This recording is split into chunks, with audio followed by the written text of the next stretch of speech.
Welcome back to pixelprojectradio, the video game discussions podcast where we do deep dives and analyze all of our favorite games, and some of yours too. My name is Rick, and today we fulfill our promise. We're talking all about Signalis, a survival horror game paying homage to a lot of the genre, and other genres too, from 2022. Up top, I've got to thank the patrons. They believe in the show, they support the show, they're wonderful folks. And if you want to be like these fine people, you can head on over to patreon.com/pixelprojectradio to check out what we've got there to support the show. It's great. I appreciate it, and I'm sure everybody else does too, in some way. We can talk all about the plugs, the socials, and etc. at the end of the episode, but first, let me introduce my guest today, a returning member on the show, a friendly face, a familiar face. We've got Ben from the Play Along podcast. Thanks for joining me, Ben. How's it going? No, thank you for having me, man. It's going good. It's always nice to come back and have a chat with you about games. Yeah, I'm looking forward to it. This is a game that you kind of helped me pick and put onto the show when we were trying to figure out maybe what would be a good game to talk about. This was on your list. This was on my list. This was something that you were familiar with before, but I was not. That's kind of my history with this game out of the way real quick. I played it for the first time for this episode. I have a bit of a complicated relationship with this game and with this genre as a whole that maybe I'll talk about more as we go. I mean, spoiler alerts, I really liked it. But I have complicated feelings about what it's doing and how it does it, and with survival horror as a genre. But first time through, actually last week at the time of recording. What about you? I know that you guys covered this on your show on Play Along, I want to say in 2023, so this isn't your first time through it, but when did you first play it? How many times have you played it? Like, what's your overall thoughts on Signalis? I believe this was I think I played this for Get Wrecked. I'm blanking on who was on that episode with me, so I apologize if you're listening and that was you. But yeah, I played this in 2023, and I'm a sucker for horror games. I love a horror game. And kind of like you, it's survival horror, especially this kind of survival horror. And I'm sure we'll talk about the inventory management and stuff like that at some point, but that kind of like Resident Evil style of survival horror I like, but I do have a bit of a complicated relationship with. I feel like sometimes it's done very, very well and sometimes it isn't. So yeah, first I only played through Signalis once off the bat. Like you said for yourself, I really, really loved this game. I had an absolutely amazing time in the kind of the world that they've built and the aesthetic and the suspense of what they've built. And I don't know, we'll touch on it, but I remember the story being very convoluted. So it was an interesting experience gameplay-wise. And story-wise, I kind of got what was going on, but I felt like there was something deeper under the surface that I couldn't quite get to grasps with. Sure. I'm glad that you brought that up now, because that leads me to my next point. So, if you're a new listener, first of all, welcome to the show. We're glad that you're here, and we hope you love it today. The way this show usually works is we begin with the preamble conversation, general overall thoughts, personal histories, mechanics, music, all of that. And we're going to talk about that. Following that, we generally do a narrative analysis. We go through the game top to bottom, analyzing the plot, talking about its effectiveness. That was the original plan for this episode. But I had this moment, I played through it last week for the first time, like I said, and I had this moment of, I did not give this the respect that it deserved. I had a moment where I was like, I'm sorry, Signalis, I was not familiar with your game. Like you said, Ben, there's a lot going on, deliberately so.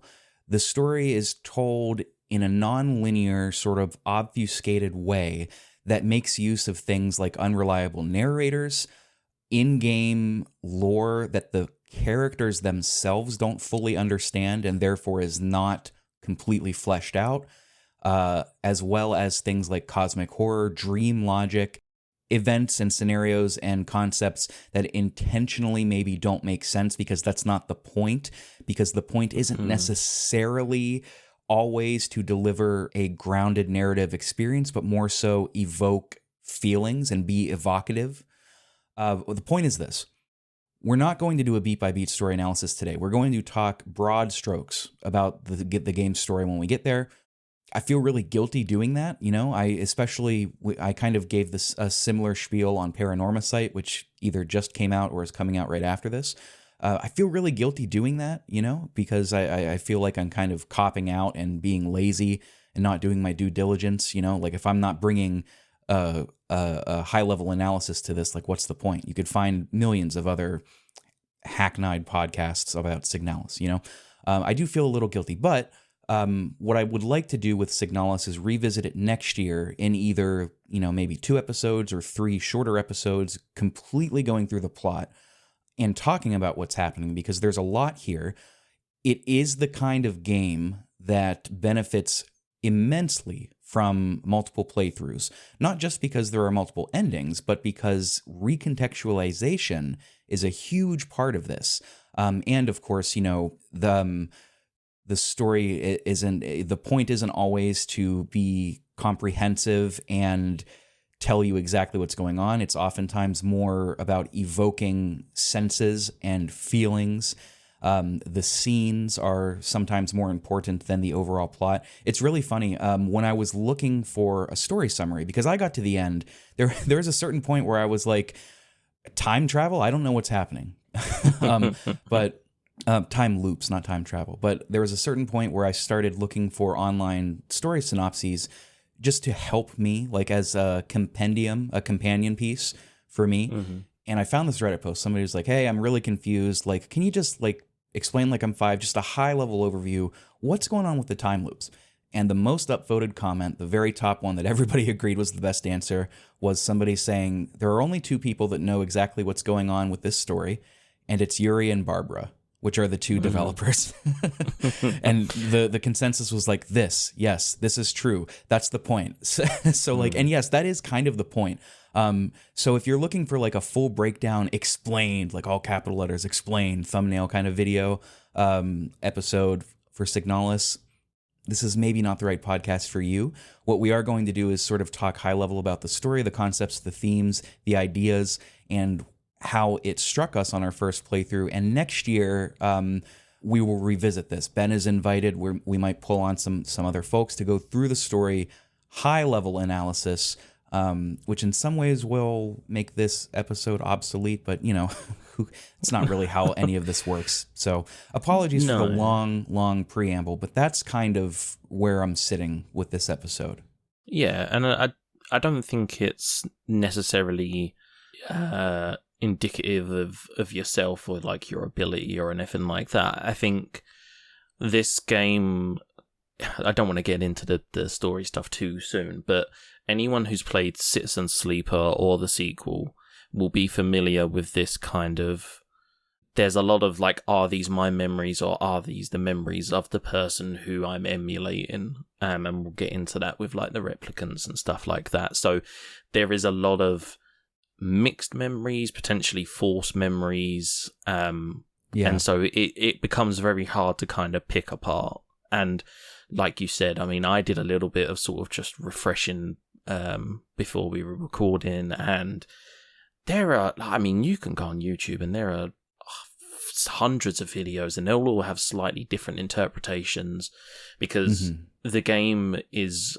very artsy in its portrayal of the story. There's a lot of, I don't mean this in a derogatory way, but it reminds me of kind of like a Sundance film, these really like artsy films where it's very much about the message and not what's actually being said. So it's got that kind of element to it, which is awesome, but doesn't make for easy discussion of the plot. Right. It is evocative, and that seems to be the design philosophy. I've pulled some quotes from the developers that we'll talk about in a little bit. If you are the kind of person that's looking for a full breakdown, explained kind of video, the channel Indie Explorer, that's Explorer just spelled with an X, on YouTube, has 2 videos that total about 2.5 hours on Signalis. Very well put together, very well researched. I recommend checking that out if you just want a comprehensive overview of the lore and the plot.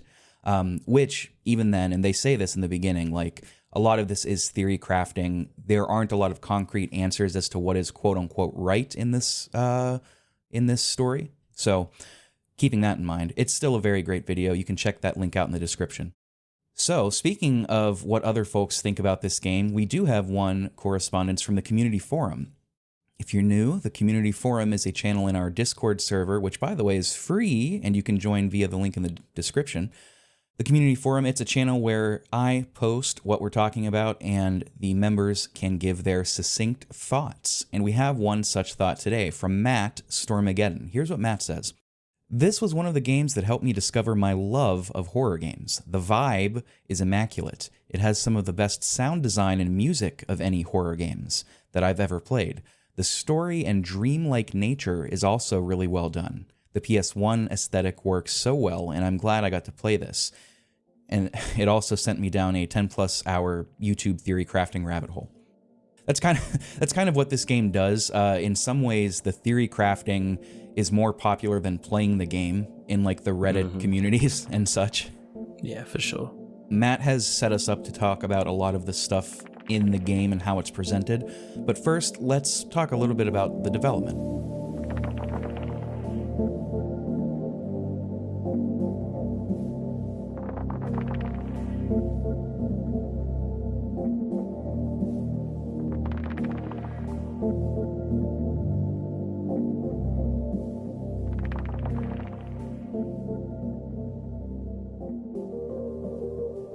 As said before, this was released in 2022, October of 2022 to be exact, for PC, Switch, PlayStation, and Xbox. Full credits, of course, you can find on the IMDb, the wiki, or you can beat the game at least one time. But of note, the developer is Rose Engine, and that is only two people, Yuri Stern and Barbara Whitman. Rose Engine's the developer. Published by Humble Games and Playism. Yuri Stern has the credits for director, art, design, programming, and writing, whereas Barbara Whitman has credits for design and writing. Those are the two. That is Rose Engine. It is a two-person team. Additionally, this was a COVID-era game. A lot of the development happened during COVID. There were some interviews that Yuri gave from like 2018 before all of that went down. But significant, I don't know if I want to say significant, but a lot of the development happened remotely, which I think is very fascinating. They did have some outside help, specifically with the compositions. That was done by 1000 Eyes. That is their title, not the number of appendages they possess, as well as Cicada Sirens. So Signalis, it sits somewhere between wearing its influences proudly on its vest and kind of wanting to tell you how great its influences are and saying, like, why aren't you just playing those or watching those right now? Which isn't to say that it doesn't forge its own story or that it's entirely derivative. Neither of those are true. But the callbacks, the nods, the references, the homages, they're bountiful. And fans of the genre and the related genres might see these so often and so often be saying like, oh yeah, this is from that, this is from that, this is from that. It kind of gives the impression that sometimes this is more of a love letter to their influences than its own thing. Sometimes. I don't think it's fair to call it that as a blanket statement. All I'm saying is it's very, very, very proud of its DNA. And that's kind of on Front Street at all times, specifically Silent Hill and Resident Evil. Yeah, very much so. It's very... I think Matt was talking about like the PS1 aesthetic, and it is very clearly inspired by those kind of games of yesteryear, even to the point where there's this like, I don't know how to explain it, like a scanline filter or VHS filter or something over the game to kind of make it look older than it is. Yeah, precisely so. Did you use that filter at all? I did actually. It was really good. It really added to the whole kind of nostalgia that the game is trying to evoke. Yeah, I agree. I used it too. Another cool thing, speaking of the visuals, which we'll get to in a little bit, but they rendered everything in like I want to say 640 by 360 resolution. You know, like that kind of an old school resolution, like 640p or whatever that would be called. Maybe 360p. I guess it would be the last one. 1900 by 1080 is 1080p. I don't know. But they rendered it in that kind of a small resolution, and then they just upscaled it to fit for modern conveniences. So it sort of it lacks that crispness and clarity that you would see in new games. It's got that fuzziness that is only enhanced with that CRT filter, which I agree. I really liked using that. I think it works great. Now, you had said that your relationship with survival horror is complicated as well. What do you mean by that? I find that I think what it is I don't like when a survival horror is kind of hard because of its mechanics, right? I don't like when it's like, oh, we've got really bullet spongy enemies, they're just going to take a lot of shots, so like you get ammo, but then they just kind of eat it up. Or I don't mind inventory management, and one of the things I think this game does well is how often you come across like rooms which enable you to change what's in your inventory. So one of the things that I kind of am always on the fence about, especially with some of the Resi games, is you kind of have your inventory and you can go ages without seeing a save room, without seeing a storage box, and so you're just kind of carrying around this stuff with you. Whereas I felt with Signalis they were quite often, and you know, I like the Resi 2 remake. One of my biggest gripes with that game was Mr. X. I don't like Mr. X because Mr. X he isn't anything, in my opinion. He doesn't serve a purpose. He is purely a deterrent to kind of amp up this atmosphere, and the game doesn't even give you any real kind of reasoning as to why he's there. So I think with survival horror, it's a very delicate line, because sometimes you can feel like the game just isn't giving you enough resources. Sometimes you can feel that enemies are eating those resources by being like sort of very spongy and just kind of absorbing damage. It's a very thin line, you know. And I saw somebody make a comment about Signalis specifically, saying that the scariest thing about the game was the inventory management. But I didn't personally struggle with that too much. But I just, you know, anyone who's kind of played, I know we're talking a lot about the Resis. I've not played Silent Hill. That's one of those games that I need to get onto. But I know specifically with Resident Evil, like there are times where I'll find something and I just have to leave it where I found it. I was like, okay, cool. I guess I come back for that. And the newer games kind of, and the remakes to some extent, have kind of acknowledged that, and they have like a map system and you can see which rooms have been fully searched, which rooms haven't, and stuff like that. But I think I like horror aspects of survival horror more than I like the survival aspects of survival horrors.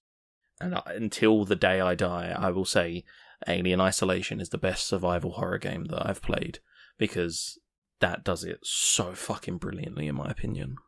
I agree. I also like the horror more than the survival aspects. And that's kind of what I meant too when I said I have a complicated relationship with the genre. To that end, though, we'll talk a little bit about the inventory under mechanics. I can't remember if it was Yuri or Barbara. There is an interview from Vice that they both partook in, and it's going to be in the episode description. You can check it out. But one of them said, like, they brought up the inventory because that was one of the most common complaints. Is that the inventory had 6 slots, and that's it. And one of them said, you know, if you feel comfortable in a survival horror game, something's wrong. So it was intentionally designed to make you feel uncomfortable. The trouble is that discomfort can be gleaned from both the aesthetics and the story, you know, aesthetics and narrative. It can also be gleaned from the gameplay. And I think different people will have different tolerances for those frictions. For me, I really want all of that water to be in that first cup, in the narrative. That's where I want my discomfort. And to this game's credit, it's no slouch in that area. I don't think they compromised on their narrative because, which is maybe, the cups example, the scales example, maybe not the best analogy. They did not compromise on that. But that inventory slot management business, a lot of people found friction with that, and they found it to be disagreeable. So much so that it got updated and overhauled in patches that came. Mm-hmm. Yeah, this takes a lot of influence from those early survival horror games, Silent Hill 1 and 2, Resident Evil 1. I'm not familiar with Resident Evil series. You're not familiar with Silent Hill. Together, we either form a complete void or we complement each other. We'll let the listeners decide. But this is taking a lot of influence from the retro style. It also takes some influence from non-video game mediums, namely The King in Yellow. It's a book, a collection of stories by Robert W. Chambers. The Festival from H.P. Lovecraft. There's some Neon Genesis Evangelion and Ghost in the Shell in here. And I've also seen cited some Stanley Kubrick and David Lynch.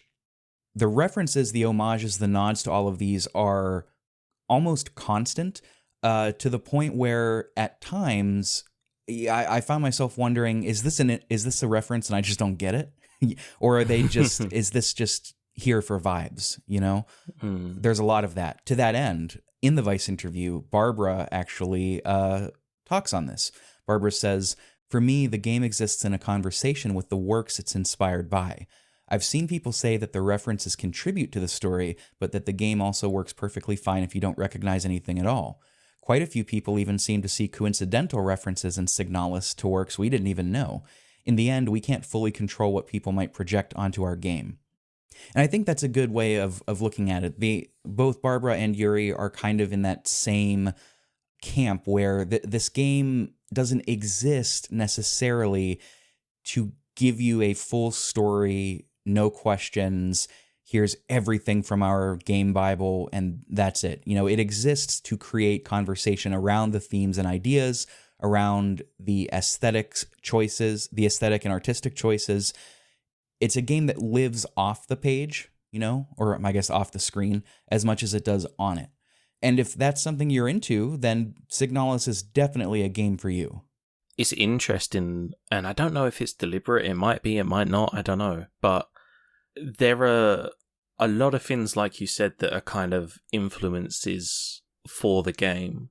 But it's interesting how that theme of something not being your own and something influencing you is like throughout the game, like with the way the replicants act is all based upon who they're emulating and stuff. And so I wonder if I don't know if it was deliberate or not, but it seems that way, that almost like Signalis is its own thing, but in its own way it is emulating all of these things that have kind of come before it. Yeah, that's really insightful, and in fact, they touch on that in that interview. Oh, okay. It's almost like you set me up perfectly. They ask, Signalis wears its influence on its sleeves, but looking back on the project, how successful do you think it is at forging its own identity separate from those? And Yuri Stern answered this. They said, quote, "I don't know how to quantify such an identity. A central question of Signalis is, what is the worth of a replica, a copy of a copy? What does it mean to exist primarily in reference to something else? I think that's up to each player to decide for themselves. Does the strength of art lie in how well it pretends to exist in a vacuum?" End quote. So that's at the core of Signalis. That's what it's sort of exploring. Now, to be fair, this game explores a lot of different concepts and ideas, but that is at the central of the whole thing. What is the worth of a replica? What is the worth of a copy? Does that detract? Does being influenced by or modeled after something else make one a derivative facsimile? Or is it okay to wear those on your sleeve? Does it, as Yuri said, does the strength of art lie in how well the work exists in a vacuum? Mm-hmm. And I think that's an interesting conversation to have. I was listening to some other folks talk about Signalis, and I did hear some people get really irritated and feel like the constant references were tedious and a point of tedium. I don't necessarily agree. Then again, I'm also not familiar with a lot of the stuff that we just mentioned. I've never read The King in Yellow. I meant to read The King in Yellow before this, but I got kind of sucked into Crime and Punishment, and that's just so good that I don't want to put it down. I've never read any H.P. Lovecraft. I've never seen Ghost in the Shell. I've never seen any of David Lynch's movies. I've only seen Twin Peaks. I'm a fake fan. So a lot of these references totally lost on me.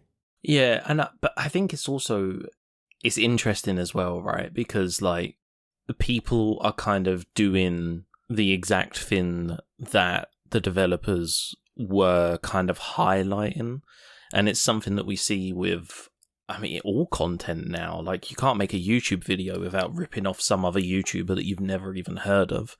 And, you know, like, the amount of games that come out and they're like, oh, well, this is just a so-and-so clone. Or, like, the amount of people who said that Tunic was just a Zelda clone. And I was like, no, Tunic is, like, its own thing. Like, I'm not going to ramble on about Tunic. But, you know, it's something that we see a lot. Things come out and it's like, oh, well, this is just copying that. This is just copying that. And it's, you know, it's interesting because I can't remember who said it, but somebody said it was a quote. There's no such thing as an original idea. It's only original execution. And I think that's like a fucking brilliant kind of like, there are like 8.5 billion people on this planet. Like 2 people are going to have the same idea at some point. It doesn't mean that they're ripping one another off. And that's not to say that people haven't done that in the past. But I think as kind of humans, as people who consume the amount of content we do, especially when we kind of like pose ourselves as like quote unquote critics or whatever we want to sort of call ourselves, it's very easy to spot the themes and to kind of look and go, well, this is this and this is that. And I feel like, yeah, like if you do that to a certain extent, it does take away from the actual kind of experience of what it is that you're doing. Like, you know, there's a lot in Signalis that is, I mean, yeah, like Ghost in the Shell, like is a great example of that.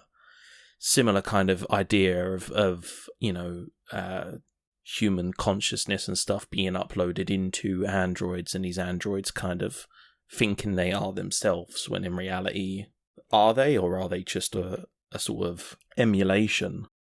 I think it's very telling that a lot of people got hung up on those references and that kind of how much it is in there.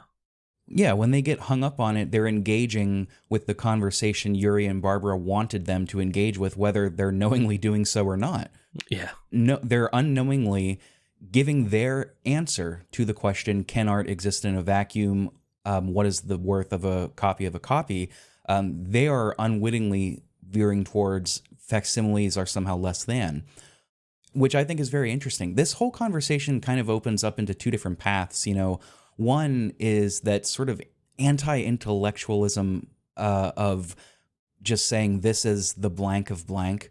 You know, like Tunic is just The Legend of Zelda, but with foxes. It's a totally anti-intellectualism, a totally anti-intellectual argument that promotes not thinking, promotes not using descriptive words and precise language. The first time I noticed this was, well, I'm sure I noticed it for other times, but the first time I noticed it and started thinking about how this is totally deleterious to language is Splitgate, when everybody was just like, oh, this is just Halo if Portal. Mm-hmm. And like, whether that is true or not, leaving it there, Halo but Portal, is implicitly, it's just shutting down the conversation and giving you permission to not engage with it at a deeper level, to just look at something and say, I know that from here, that's just that. It's leaning into the idea that we're pattern-seeking animals, and giving us permission to not examine those patterns more critically. And with something, you know, and we can argue with video games, is it a huge deal? I don't know. I'm not trying to have that argument right now, but I think just on a basic principled level, I think moving beyond that and just saying, oh, I see this pattern, I know exactly what that is, I think it would behoove everybody to take a closer look and to examine things and use precise language and not just rely on, well, this is just Legend of Zelda, but what if Fox? You know, It's not that. You're giving yourself permission to be a little bit intellectually lazy. And, you know, look, sometimes we have to. Sometimes we have to look out for ourselves and say, okay, right now I can't engage at that level. But to have that be the default is what I'm saying. If that is the default setting, then you kind of, this goes back to the "this is water" speech from David Foster Wallace. If that's the default setting, you go through life without really living it, which sounds hyperbolic to say when we're talking about a video game, but it's the truth. Prove me wrong. Mm-hmm. Rebuttal me in the comments. Go for it, please. And it also, I know I've been guilty of this. It breeds bias, and it breeds a pre-notion of what it's going to be, right? Like, so I mean, Sure. Splitgate is a great example of that. Like, Halo but Portal, I kind of thought I knew what I was getting into playing that game. And I mean, there was more to it, like, don't get me wrong. It's not by any means a fucking narrative-heavy game, but it wasn't just Halo with Portal. There was sort of strategy to it as to where you're placing those portals, other people can access them, like it. But going into the game, I already had in my head of like what it was going to be. I knew how I had an idea of how it was going to play, and sort of almost kind of like made my mind up about the game before I went into it. And I feel like you can do that with Signalis as well. Like, if you say to someone like, oh, it's a survival horror, like think like Resident Evil, like the old school Resident Evils, immediately there's like notions that come into it of like tank controls and inventory management, and like you already kind of have these expectations in place. And so when I used to review games and when I used to run like the website and stuff, was kind of make like a mental note prior to doing a review of like, okay, what are my preconceptions about what I'm about to experience, and kind of going through it, because then by knowing what my biases and my preconceptions were, I could kind of put them to a side and do it as impartially as possible. Like if I knew that I was expecting something to be a Zelda clone, I knew that I could see that happening, and I could say to myself like, no, it's not a Zelda clone. It's inspired by Zelda, but it is its own thing. And I think that's a really healthy relationship to have with yourself, to not just acknowledge that your biases exist. Biases exist within all of us, no matter whether we know it or not. I mean, that's kind of how biases work, right? We all have them for everything, even if we would rather not acknowledge them. But being cognizant of them and being willing to attempt to rewrite them through learning, that's important, especially with something like art. Oh, okay, this is going to be just a Zelda thing. I'm going to have a good time. Or with me, with Signalis, I didn't have a great time with Silent Hill 1. And then, being open to re-evaluating once you go through the experience. I think there's a lot of value in that. That as a default setting, I think, is breeds more good than harm.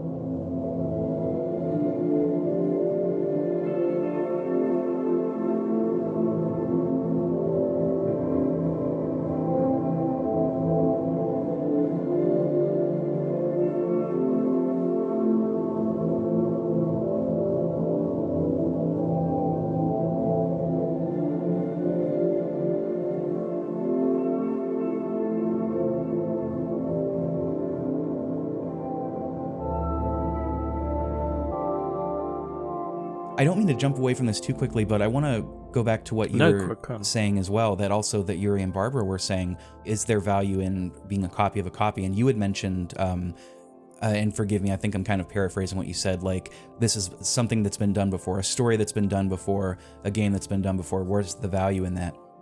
That is such a perplexing take to me whenever I hear people think that way, like, oh, this story's been done before, because the nested assumption within that is that the only stories worth telling are the stories that haven't been told before, right? That's not an insane leap of logic. And if that's the case, then much of the Western canon, and probably other canons like to the East and etc., are probably invalidated, right? I mean, how often have we told the hero's journey? How often have we retold Shakespeare? I mean, geez, the common example is The Lion King, right? I don't think anybody in their right mind would say, yeah, I've seen The Lion King, so I'm familiar with Hamlet. It goes back to what you said then. It's execution. That's the important thing. And You know, as a classical musician, it's an interest. I feel like that colors my approaching to this.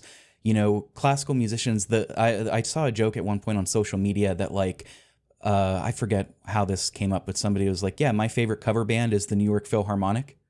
You know, because they're not making new music; they're just playing what other people have wrote before, right? It's like a cover band. All orchestras are, and that's funny. But the funny thing is like different performers performing the same work will vastly color how you feel about it. You can hate a piece until you hear the right performer play it, and then everything is recontextualized.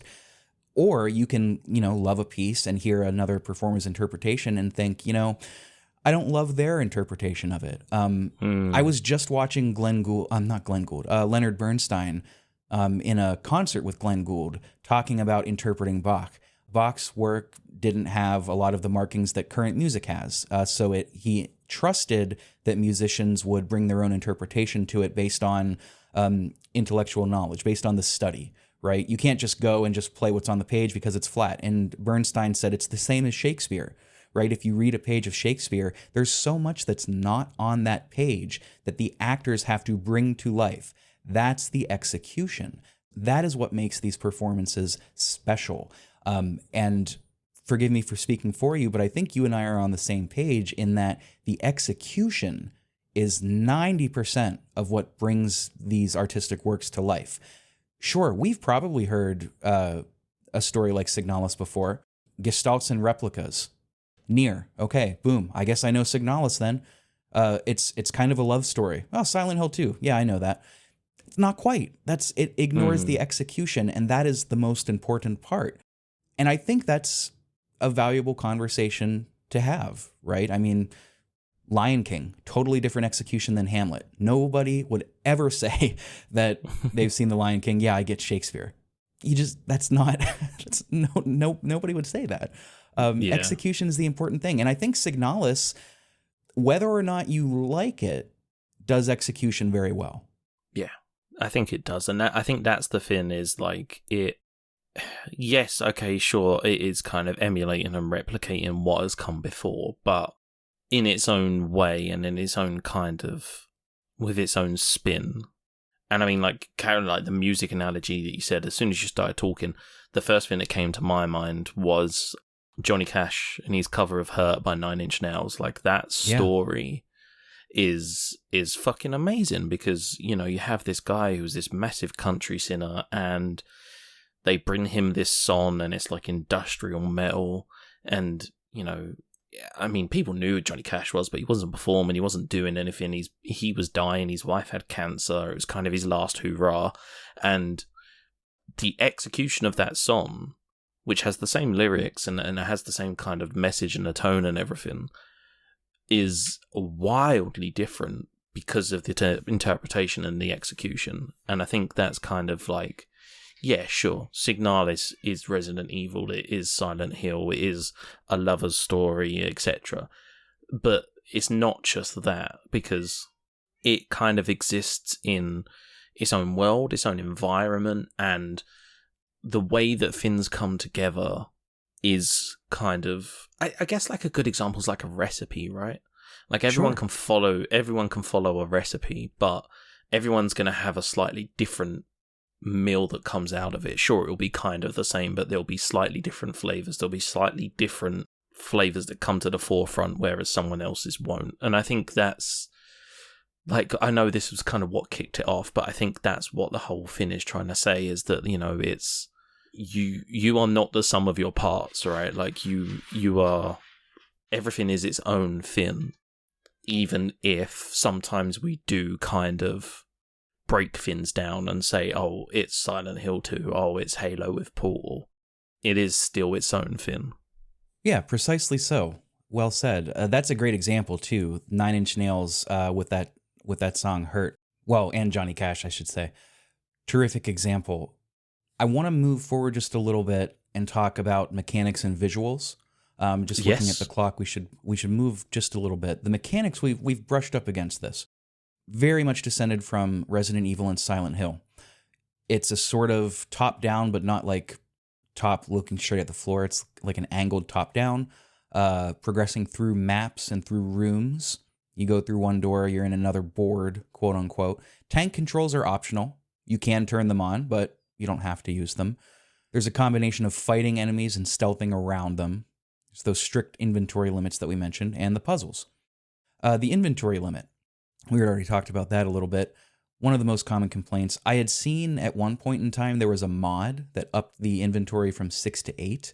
But when I played just last week for the first time, that was just in the settings. So it must have been patched. You can either have the rule of 6, quote unquote, 6 inventory items, that's it.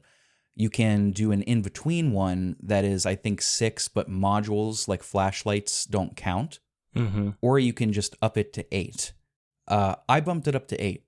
That says more about me than it does about the game.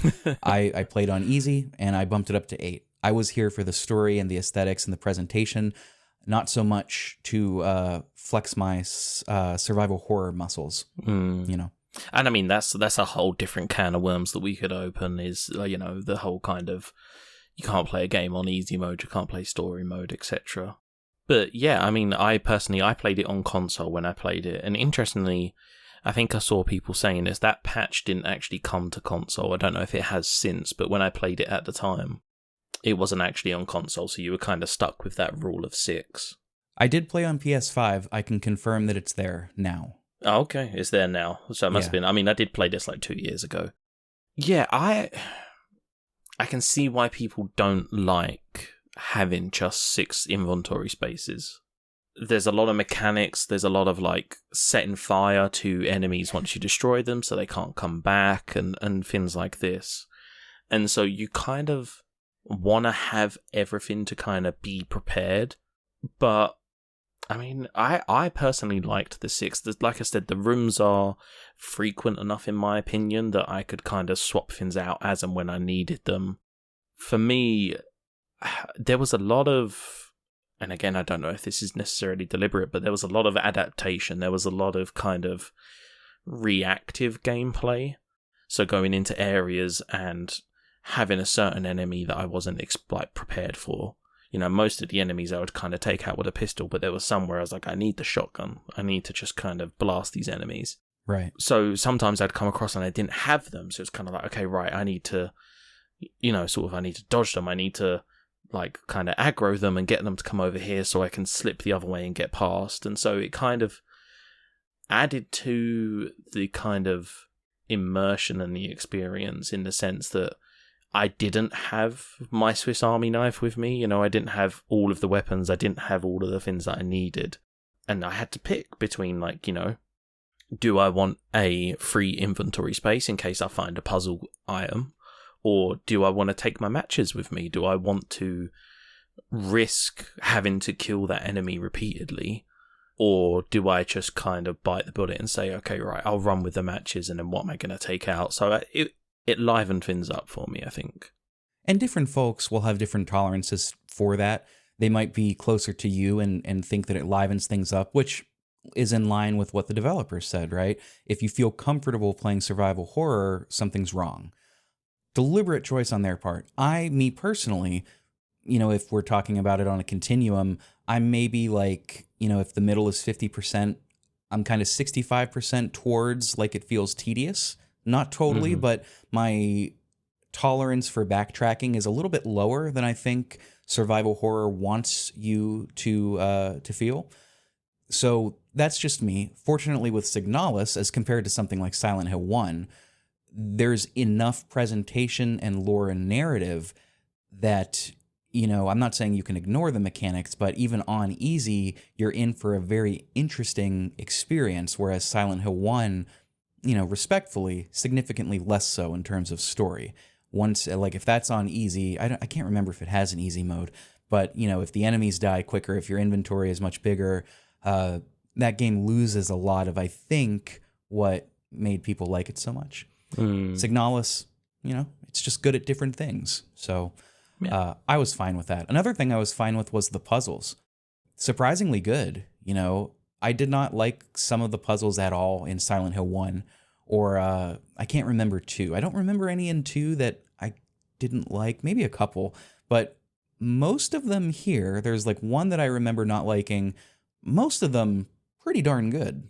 Yeah, I mean, I will say that depending on your opinions of it, it does lean on that kind of old school puzzle style that we were talking about, where it's very like, I need to go here and unlock this thing to get something to unlock something else. There's a lot of, and in that way, the game kind of like promotes this backtracking.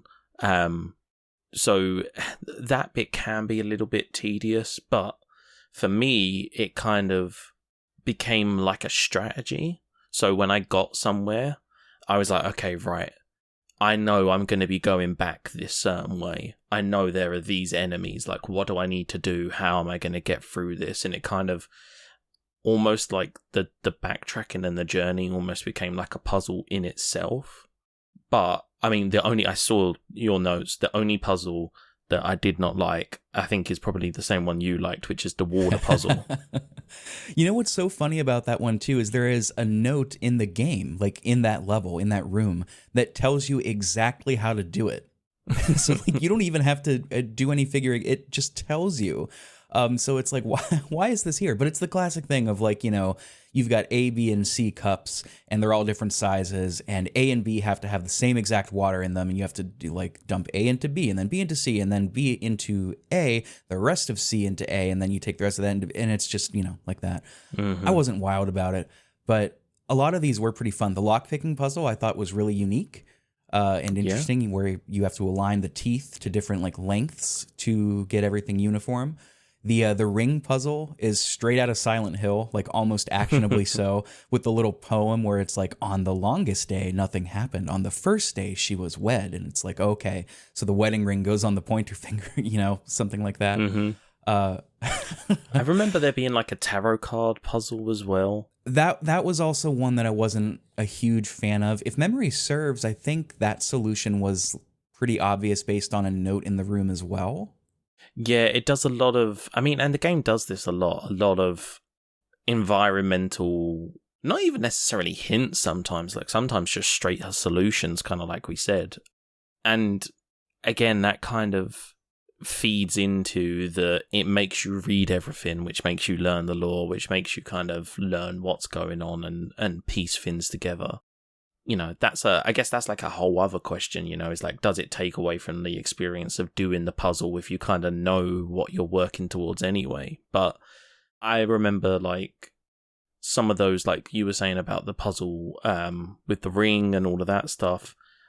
I like those, like, a really random segue, but we had it in Alundra, which was a series that we did for the Play Along podcast. And there was a thing on there where you had 5 saints who were different colours. And it was like, like brown worships green and green is not as good as red. And you had to sort of interact with them in the correct order.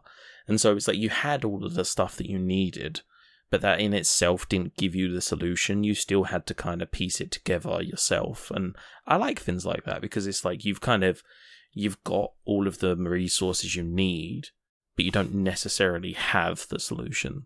Yeah, they're like those logic puzzles that you would get in workbooks as a kid. Or I don't know if the UK did this like the US did, but we would have those little logic puzzles like Brian is older than Tammy. Tammy is twice as old as Johnny. Johnny, for some reason, has 12 bottles of dish soap, and then you just figure out at the very end, like, how many dogs were in the room. It's kind of like that. Like, if you like those sorts of puzzles as a kid, then this stuff is scratching that itch for you. I like them because I think I'm good at them, and it makes me feel like a clever little boy. The backtracking stuff, like, there's a lot of points in this game where your MacGuffins for the moment are keys, and you've got to put like 6 or 8 of them into a door to get through. And that's like 2 or 3 different times the point of, or the way to progress in the story is finding all the keys and then moving forward. That incorporates the backtracking, like you mentioned, Ben. And it becomes a game of going back to safe rooms to rearrange your backpack and then going back out. Different people will have different tolerances for that, as we said. The safe rooms are... Okay, I'll say this. The safe rooms are there enough that I don't think it's a huge deal. Enemies will respawn here. That is to say, you can kill them and they'll come back up. They'll revive if you don't dispose of them properly.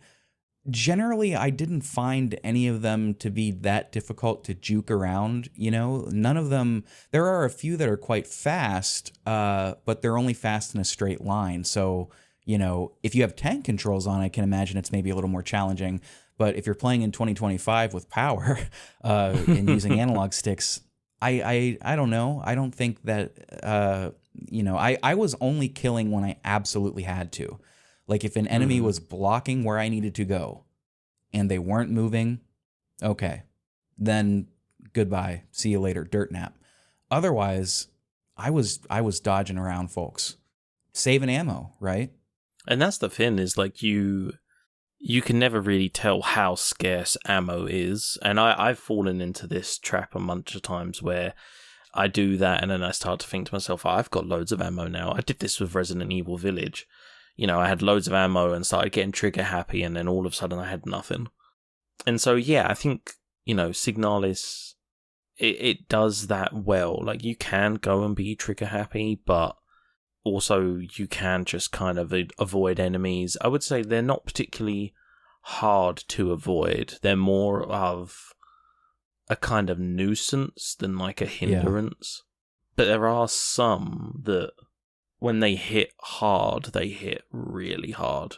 Yeah. And I remember that, like, part of the mechanics in terms of the health side of stuff is that your character will start to bleed, which will slow you down. And so you start to have, like, a kind of reduced speed when you're trying to run away. So it's not as simple as just like, oh, I've been hit, I need to sort of keep moving. It's like, I've been hit, I can't now move as fast as I needed to. What am I going to do?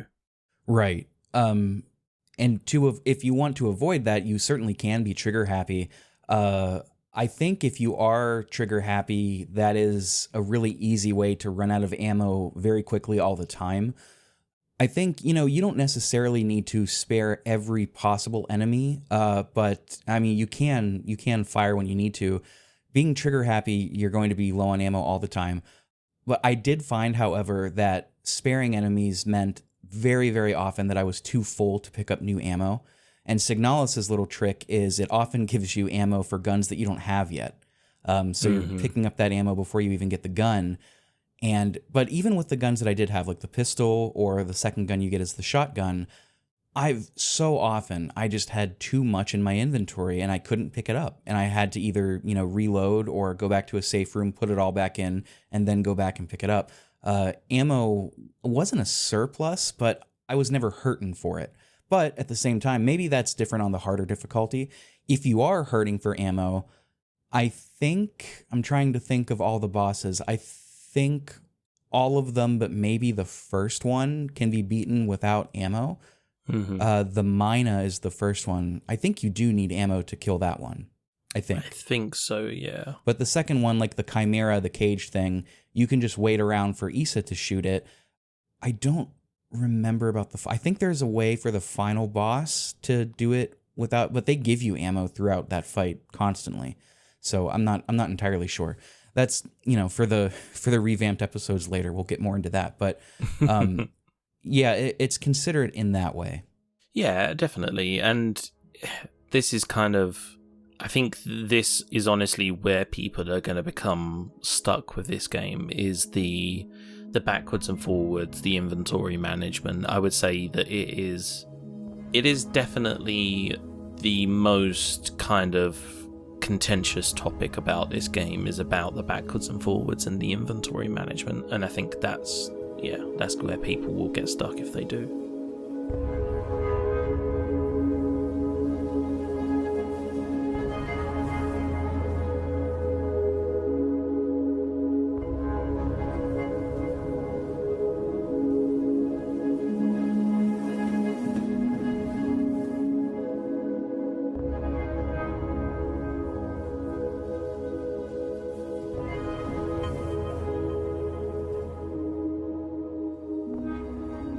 Let's talk a little bit about the visual presentation. Cassette futurism is what I've seen thrown about to describe this. It's like we had said earlier, it's low resolution that's upscaled. CRT filter is popular, but even within the universe, old school technology, retro tech, like cassettes, CRT televisions, things like that, that is kind of front and center. That was also in the movie Alien, I'm pretty sure. Like, that was a part of that. And both Yuri and Barbara said in an interview that I think Yuri gave back in 2018, they were like, yeah, we huge fans of Alien for both of us. So, like, that's where that came from.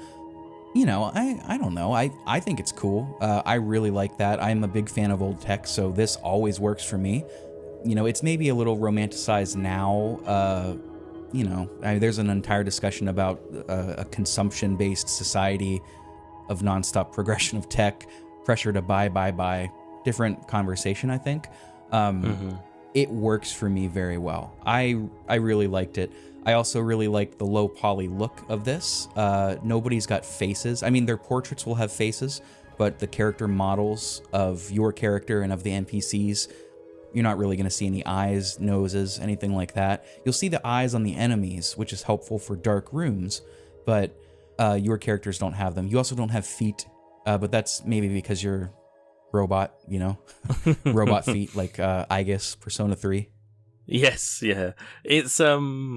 It's interesting because it kind of adds to the unsettling nature and the kind of atmosphere of the game, is that they're not like the enemies, I mean, specifically, are not like super high def 3D, right? It's like this isometric, low poly, upscaled kind of style. And I remember thinking, like, that thing looks grotesque as it is. Like, how does it actually look? Like, if I could see like a photorealistic version, like, how grotesque would this enemy be?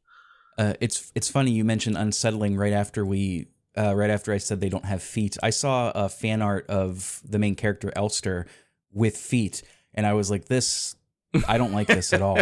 I think it was also because it was barefoot and the feet were very prominent. That was my bad, honestly. I logged into Twitter just so I could see a thread that Yuri posted, and Yuri had retweeted that at some point. So that was on me. I was looking, if I didn't want to see feet pics, I shouldn't have been on Twitter.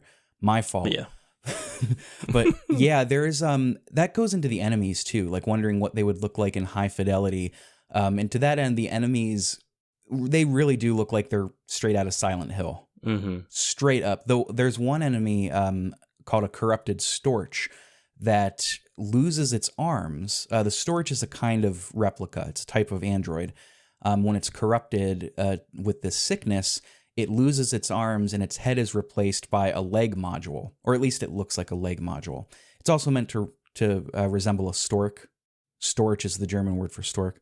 But that's just straight up out of Silent Hill 2, right? Like the one, what's that one enemy that instead of having an upper body, it just has its lower body repeated, so it's two sets of legs, to represent James's You're asking the wrong sexual guy. perversions. I've never played it. Oh, right. Oh, shit. You got to play Silent Hill 2, man. Masterpiece. It's so good. But that's the kind of thing as well, is like the environment that all of this takes part in, is on this like dying and decaying ship, and that theme of like corruption and decay and sort of like neglect of like the ship's not been upkept, things are falling apart, like that is very sort of, it can't be very sort of it either, very or so, that is very much present like in the rest of the aesthetic of the game, in the enemies and the sort of environment and everything. So it kind of all packages together nicely. Yeah, I agree. Speaking of visuals, and you had mentioned the ship, there are a couple of different locales here, a couple of different sets that we're going to be on for this play. There's a mining facility. Oh, well, let's back up. There's the mines. There's a facility above the mines. There is like a living quarters. All of these, except for the actual mines, are going to have a map. Drove me insane that they took the map away from you in the one area that is the least intuitive to navigate. I genuinely did not like that section of the game because of that. And to be fair, like, I'll cards on the table here. I'll bare my whole ass. I used a walkthrough for this whole thing. And that's partly, I mean, again, my relationship with with survival horror.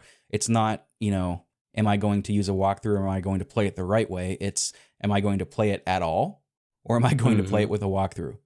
That's the choices, and but that's just me. That's what I was saying. Like, that's a whole different conversation around, like, did you get the real experience if you're using a walkthrough and stuff like that? I personally think it's bullshit. I don't think there's anything wrong with using a walkthrough. But, the mines, I remember them being very frustrating because the thing that you do is that you have the map and you kind of learn, and this is similar to, again, those kind of older games, and maybe especially like games where they have rooms, like I'm thinking like sort of Link's Awakening and stuff like that. You kind of get to know where things are. So you're like, okay, I'm here. If I go like 3 to the left and then take the stairs down and then go to the right twice, I'll be at the save room. Like I know where I am. But then you're just kind of thrown into the mines, and it's like essentially like being in the labyrinth. You're just kind of there and you don't really know where you're going, and it all kind of looks the same. And you're like, I think I've been here before. Is this where I've come from? I can see why it definitely is frustrating. For me, although it was frustrating, I really liked it because it kind of played again into that survival horror aspect where I'd gone from, I don't want to say comfortable, but I knew my way around and I kind of knew where things were and I knew where I was going, to being in a place where I had no idea where anything was. I didn't know where my next save room was. I didn't really know the path I was taking. It was very jarring to kind of go from one to like the almost exact opposite. Yeah. And what makes it even more jarring is this pulls another page out of Silent Hill, and you'll revisit the same sort of areas, but they're kind of distorted and turned into Hell World, where like there's just flesh everywhere, blocking doors, areas are distorted and changed, and doors are appearing where they weren't before. It does that little trick from Silent Hill, but instead of it being like, Hell World because a cult is doing cult shit, like in Silent Hill 1, this is like, it's a hell world because reality is breaking down because a psychic girl is dying. Which is like, that's the most reductive way to frame what's going on. But it's kind of true, I think. I don't even know, to be honest, but it's possible, plausible.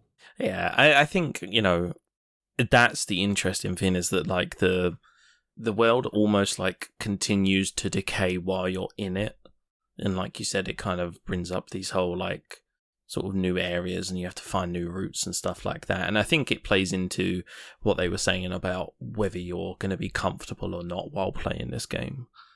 What did you think, if we're talking visuals, what did you think about like the cutscenes and the sort of presentation of those? Because for me, that was the area where I was the most intrigued, but also the most confused because I had absolutely no idea what the fuck was happening. I'm glad you brought that up. You referred to this earlier as like Sundance Film Festival. So the cutscenes in this, some of them, they're not cutscenes like CG cutscenes. You'll see a series of animated drawings, right? Not animated, not in terms of like they're moving, but you'll see a series of stills that represent what's going on. They're in a different art style. You will occasionally see in-game models doing stuff like that. And then often they will use visual distortion, flashing imagery, flashing text. And I will admit, there is a cynical part of me that sees this and sees it as an artist trying to be obscure and impenetrable and different and weird for the sake of being obscure and impenetrable and different and weird. Just doing it for the sake of doing it so people say, wow, they're interesting. Like, first and foremost, wow, they're so interesting.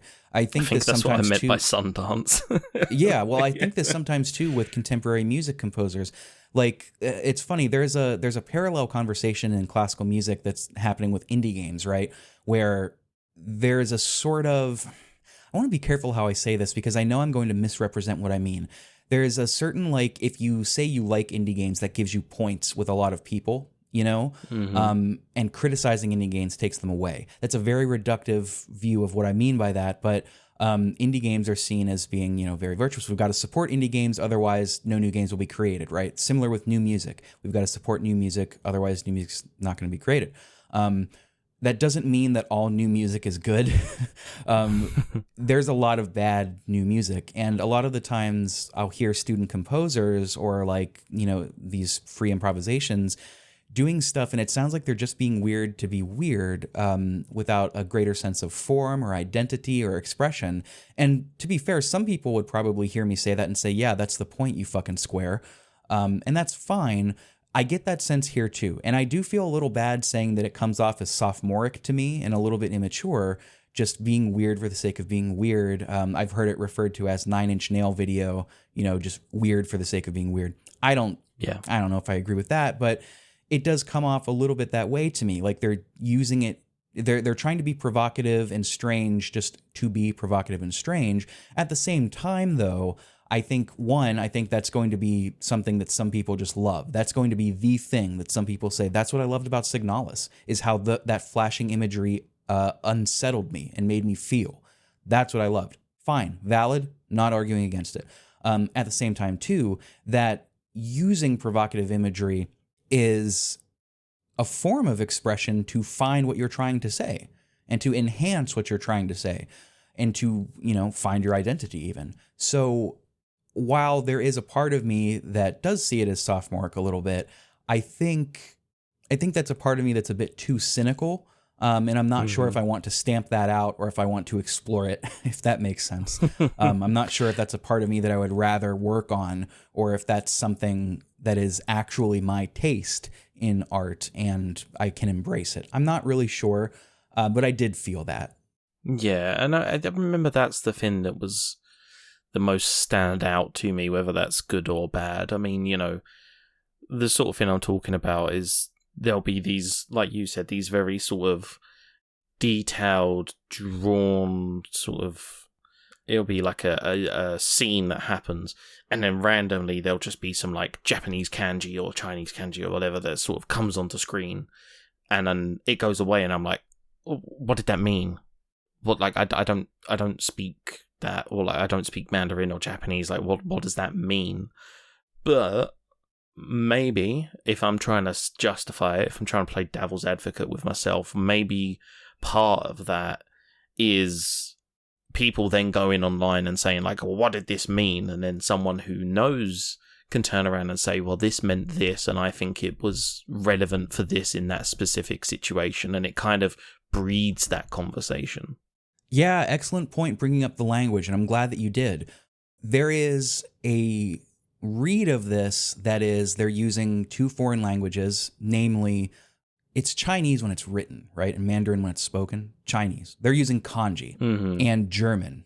And there's a reductive way of looking at this, just like, oh, they're just trying to be weird. That's not so.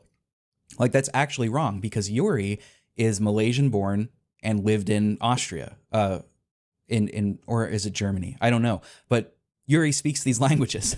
And indeed, so like kanji can be a little weird because it can mean different things depending on if it's being used in the Japanese language and Chinese. I can say for sure that towards the end of the game, during I think the final boss fight, the kanji for death appears over and over and over again. But I don't believe these are presented in a Japanese way. I'm pretty sure they're presented in a Chinese way. But German is often flashed on the screen as well. Achtung is present from the beginning. Warning.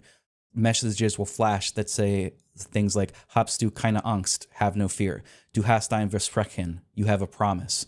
They do mean stuff to what's going on in the game. And they are placed deliberately. They are also, I mean, pragmatically speaking, they are used as a tool to disorient the player and to make you feel othered, to make you feel overwhelmed with this sense of, I don't understand this. I am not in a place where I belong, or two, I am not in a reality where I belong. You know, you're getting this sensory overload, like, I can't read this, I don't understand this, I don't belong here. So, one, it's not just random. Two, it's used as a great tool. I came around on this 100% because at first I was like, oh yeah, they're just doing this to be weird. And then I, did fucking 2 minutes of research and I was like, oh, Yuri speaks these languages. Oh, you know what? I was wrong. I think it's good. When you were talking at first, I was really on the fence about it. But then as you were talking, it got me thinking. And then I was like, oh, well, actually, this is the game kind of imposing on me what our character is going through. Because, I mean, the thing that we haven't spoke about is about, I mean, we kind of hinted at it. Like, the character we're playing is essentially like an android. But the way that they're made is that they are made using the sort of remains of a real person. So, I mean, it is very akin to like Citizen Sleeper and stuff like that. It'll be like, I think the character we play as specifically, their model is modeled off of like a great soldier that lived ages ago, and so they wanted them to be these like compliant militant androids who kind of did what they were told to do. So then I got thinking and I was like, okay, well, these things I'm seeing are things that I don't understand. And then it's like, well, that's replicating our character, right? Because it's almost like they're having memories and sort of experiencing things that aren't of their own body. And like, in a weird way, I'm kind of experiencing, like, I've just got this voice talking to me on screen that I can't understand. And I'm just seeing and hearing things, and things are happening to me as the player that I don't understand, and I don't really know what it means. And I guess now I think about it, that kind of feeds into the character and their experience, and this whole kind of idea of being a replicant and being an emulation. Exactly so. It also feeds into, like, as reality breaks down because of psychic dream logic and also the King in Yellow cosmic weird shit. As reality breaks down, you're like continually just not sure what is real and what is not, as in universe, and then also as the player. So it's working on those two levels of disorientation, going back to, their philosophy. If you're comfortable playing survival horror, we're not doing our jobs. To editorialize what I think they mean. This is, I had this thought and I said this, I think I tweeted this on Blue Sky. I have such a better time lore diving and talking about this game than I do playing it. And I think, that's partly because, like, survival horror is just not my bag, but like they've done something so interesting that it's so cool to dive into and to talk about.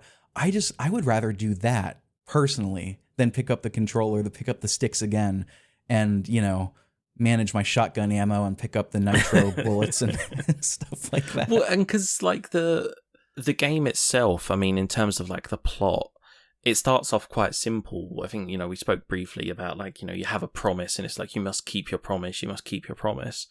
But like, as you were saying, like in researching it, I was reminded about the fact that like, there is like an energy that flows through the universe in this game. They call it like bioresonance, which is notably something that they just outright say in the game. We don't understand how it works, and that is again purposefully done to disorient everything. And some people might hate that shit. And so one of the characters, who's like sort of central to the plot, the idea is essentially that a lady called the Empress first kind of learned how to harness this and was able to create this like technology and was able to kind of build an empire out of new technology and having these replicants and all of this stuff. And the idea is that another character is even so more in tune to it, believably, it then begins to distort reality, like you said. And so it kind of becomes a case of like, well, not only is this real, but also like, why is it happening? How am I going to stop it? And to top all of that off, there's a lot of things throughout the game where you find previous bodies of your character where they've tried to go and fulfill this promise before, and like lots of nods of like, oh, like you've been here before, you failed before, just give up, you're not going to be able to do it. Like, it's this kind of like, it's this weird experience where you're sort of there and you're looking at the corpse of your character, but you're playing your character and you're like, well, is this real? Because if that's the character, how am I standing here? You know, there was one of the key decisions, one of the key things that made me decide. And to be fair, listeners, I talked with Ben about this before we started. Ben okayed this, where I was like, you know, maybe we won't do a beat by beat today. We'll do like a couple episodes later in the future. Is I had a moment where I was like, I sat down with myself and I was like, I don't understand how these loops work at all. And I don't know that I can get through talking about them. And what's funny too, is you mentioned the Empress. Somebody listening that has played through the game, maybe even twice, heard that and said, who the fuck is the Empress? Yeah, that's the thing. And that's what's kind of interesting. I mean, and like to your point, you know, you're talking about like enjoying the lore dive and stuff like that. Like, I have never played a Five Nights at Freddy game in my life. I know so much fucking shit about that lore and like the Michael Afton era and Springtrap and the Chad, sister location and yeah. Like, I know so much about, like, the lore of that game because it's so much more interesting to me when... I'm really funny with ambiguity. Sometimes I like it, and sometimes I don't. But what I don't like is when something's just ambiguous, and then it's just kind of almost like hands are washed, and it's like, okay, right, that's over. Like, that's done. Whereas this... I mean, even now, there are still people posting videos about this game. I know it only came out, like, 3 years ago, but... You know, there are still people posting like lore dive videos and like my understanding, like ever so often there's still people posting on Reddit. Like, this game is still provoking an emotive conversation, which is really interesting given that, you know, the kind of the world we live in at the minute. Like, it probably would have got its 6 months of fame and then it probably would have been forgotten about and most people wouldn't be talking about it.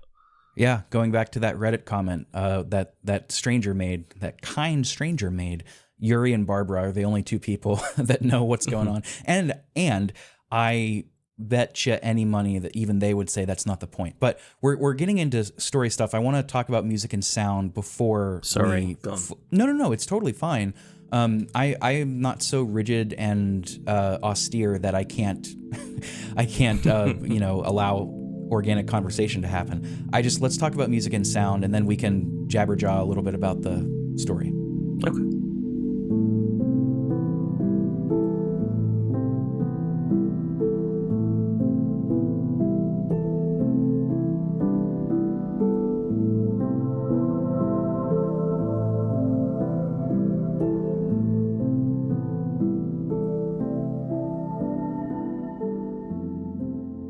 So music and sound, you've never played Silent Hill, so you're going to have to just trust me when I say this. A lot of power in my hands right now. They very, very, very much look to Akira Yamaoka, the OST designer, the composer of Silent Hill, for their influence. Big time in a lot of ways. Very shrill, piercing screeches of the enemies noticing you. Very, very cool. When they do notice you, the music becomes extremely percussive and brash and combative and aggressive. There's like sounds that are found sounds, you know, scraping of metal, like taking your fingernails across like a string wire and just pulling it to get that kind of sound. Beating of metal, beating of drums, stomping, a lot of noise music like that. And that's not all of it, of course. Like the opening of Signalis, when you get the title screen, there's some piano, and I'm almost positive that's not a classical piece. I really hope I'm not wrong with that because that would be so embarrassing, but it's really, really, really, really effective and nice. It has a really nice balance. Whereas Silent Hill, the balance is between that percussive, aggressive, found music, creepy stuff and like kind of light rock. Light rock, like I'm thinking of the opening of like Silent Hill 2 and 1. This is a little more of the creepy shit with piano and quote-unquote nice music. And I mean, that kind of... I know, I don't want to harp on about the plot too much, but that kind of feeds into the lore of the land, that like the kind of classics as we know them have been outlawed, they're censored, like people aren't allowed to experience classic music, they're not allowed to experience classic movies, literature, stuff like that. And so it kind of is almost like a time capsule in a way of like, it's very sort of a period from like 1800s up to like modern day. And yeah, I mean, I have no notes about the visuals or the music design of this game.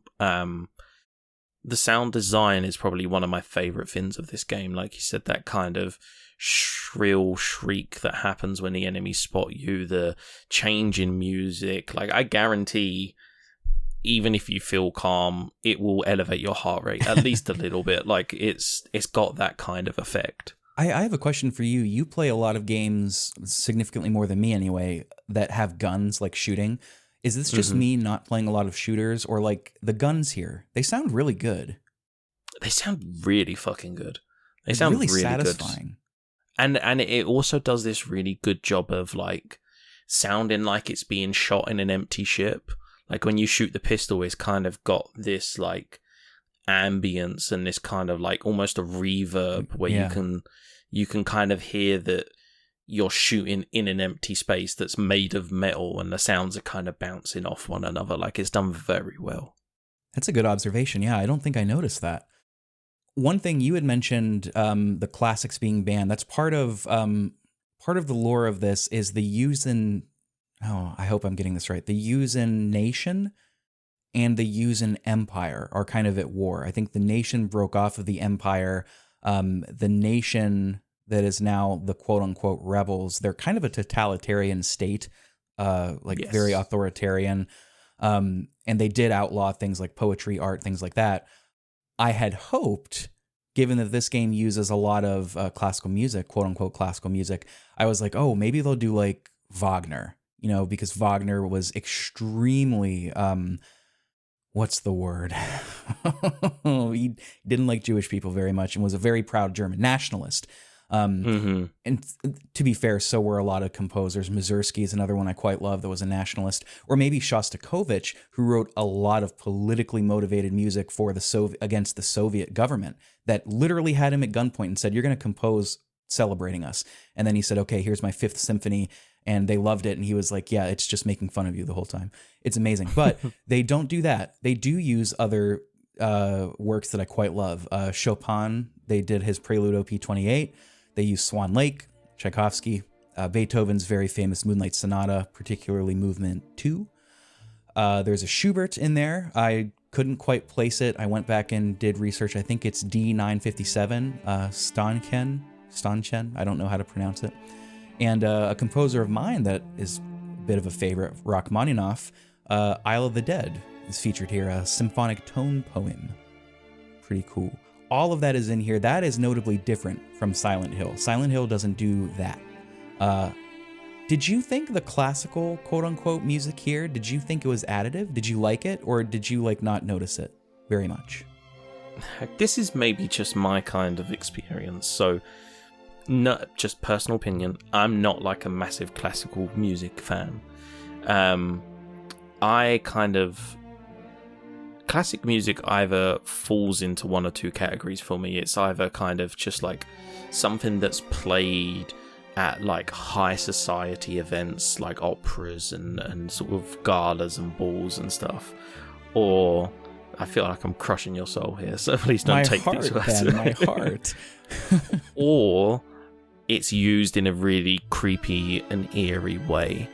And I think, for me at least, the kind of classic music approach, it was kind of like, this is sound really, really corny, but it was kind of like beauty in something that was sort of ugly, right? Like, I mean, I know we'll get into the plot, but like the whole kind of thing is like one of the characters is dying and they're kind of enjoying their time together, and it was kind of this like bittersweet, like we're listening to this really great music, this classic music that kind of fed the way for where we are now and everything that kind of came, but it's very bittersweet in the sense of like we weren't supposed to be able to enjoy this, and we're enjoying this under certain circumstances. So I think it did add, but not necessarily in like an atmospheric way. I think it just kind of added to like the emotive lore that was happening and the kind of storytelling aspect of it. There is something to that the placement of these tracks, I think, is deliberate. I'm not prepared to speak on that because I did notice it, but I didn't take a ton of notes on it. It is deliberate to highlight some of these contrasts. The fact that they are the quote-unquote banned art is not a coincidence, right? They didn't just put them in here because, like you had said, there are some works that do that, some artists that do that. Classical music is equated to being creepy. Let's put it in. Oh, how creepy. Aren't we scary? Five Nights at Freddy's, I think, is a good example. It uses the Toreador theme from Carmen, from Bizet, to the point that it's become a meme now, And I think they just do that because classical music can be creepy sometimes. I'm pretty sure, I dollars to donuts, I would bet that it's intentionally placed here. I just don't know that I don't know that I have the right research to talk about it.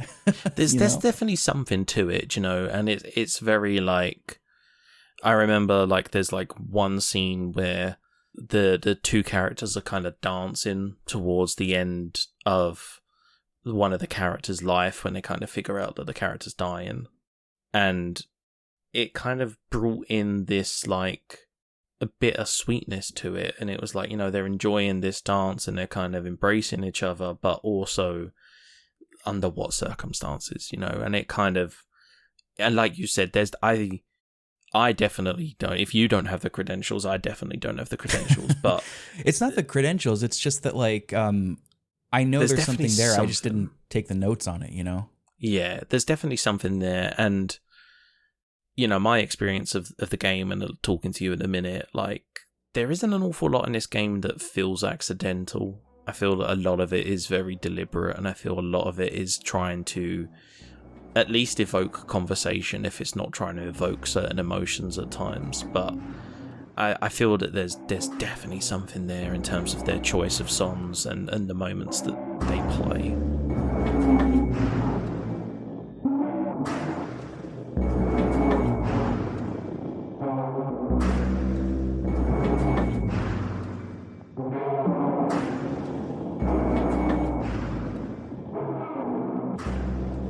Well, I think that's as good of a segue as we're going to get. Why don't we take this opportunity to get off of music and sound and talk a little bit about the story. Once again, if you're jumping off because you don't want any spoilers, I will say spoilers will be on the table, but again, this isn't going to be the beat-by-beat comprehensive analysis. Again, apologies, I still feel a little bit sheepish about that, but that will be coming, I think, at a later date. I think this story is interesting enough to do it to do it justice would require, just more playthroughs and more research. So that's coming. But now let's Ben and I talk a little bit about what's going on in the story.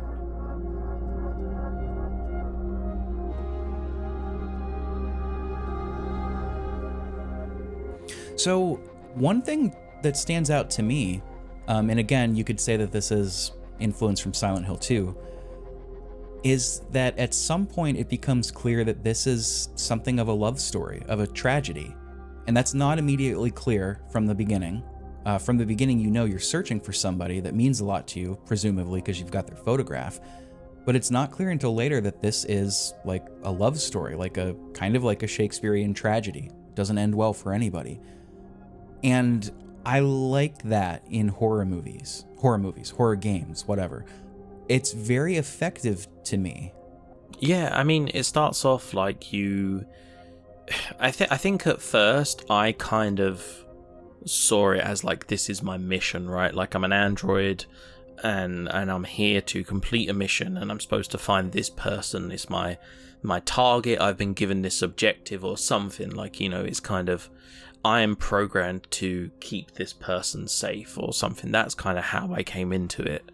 And like you said, it's interesting because it's not like a big plot twist reveal. It's kind of like drip fed throughout the game, and then eventually you kind of go, oh, okay, no, right, this is more than that. This isn't just, I'm not here just to save this person because they're important. I'm here to help this person because they are important to my character specifically.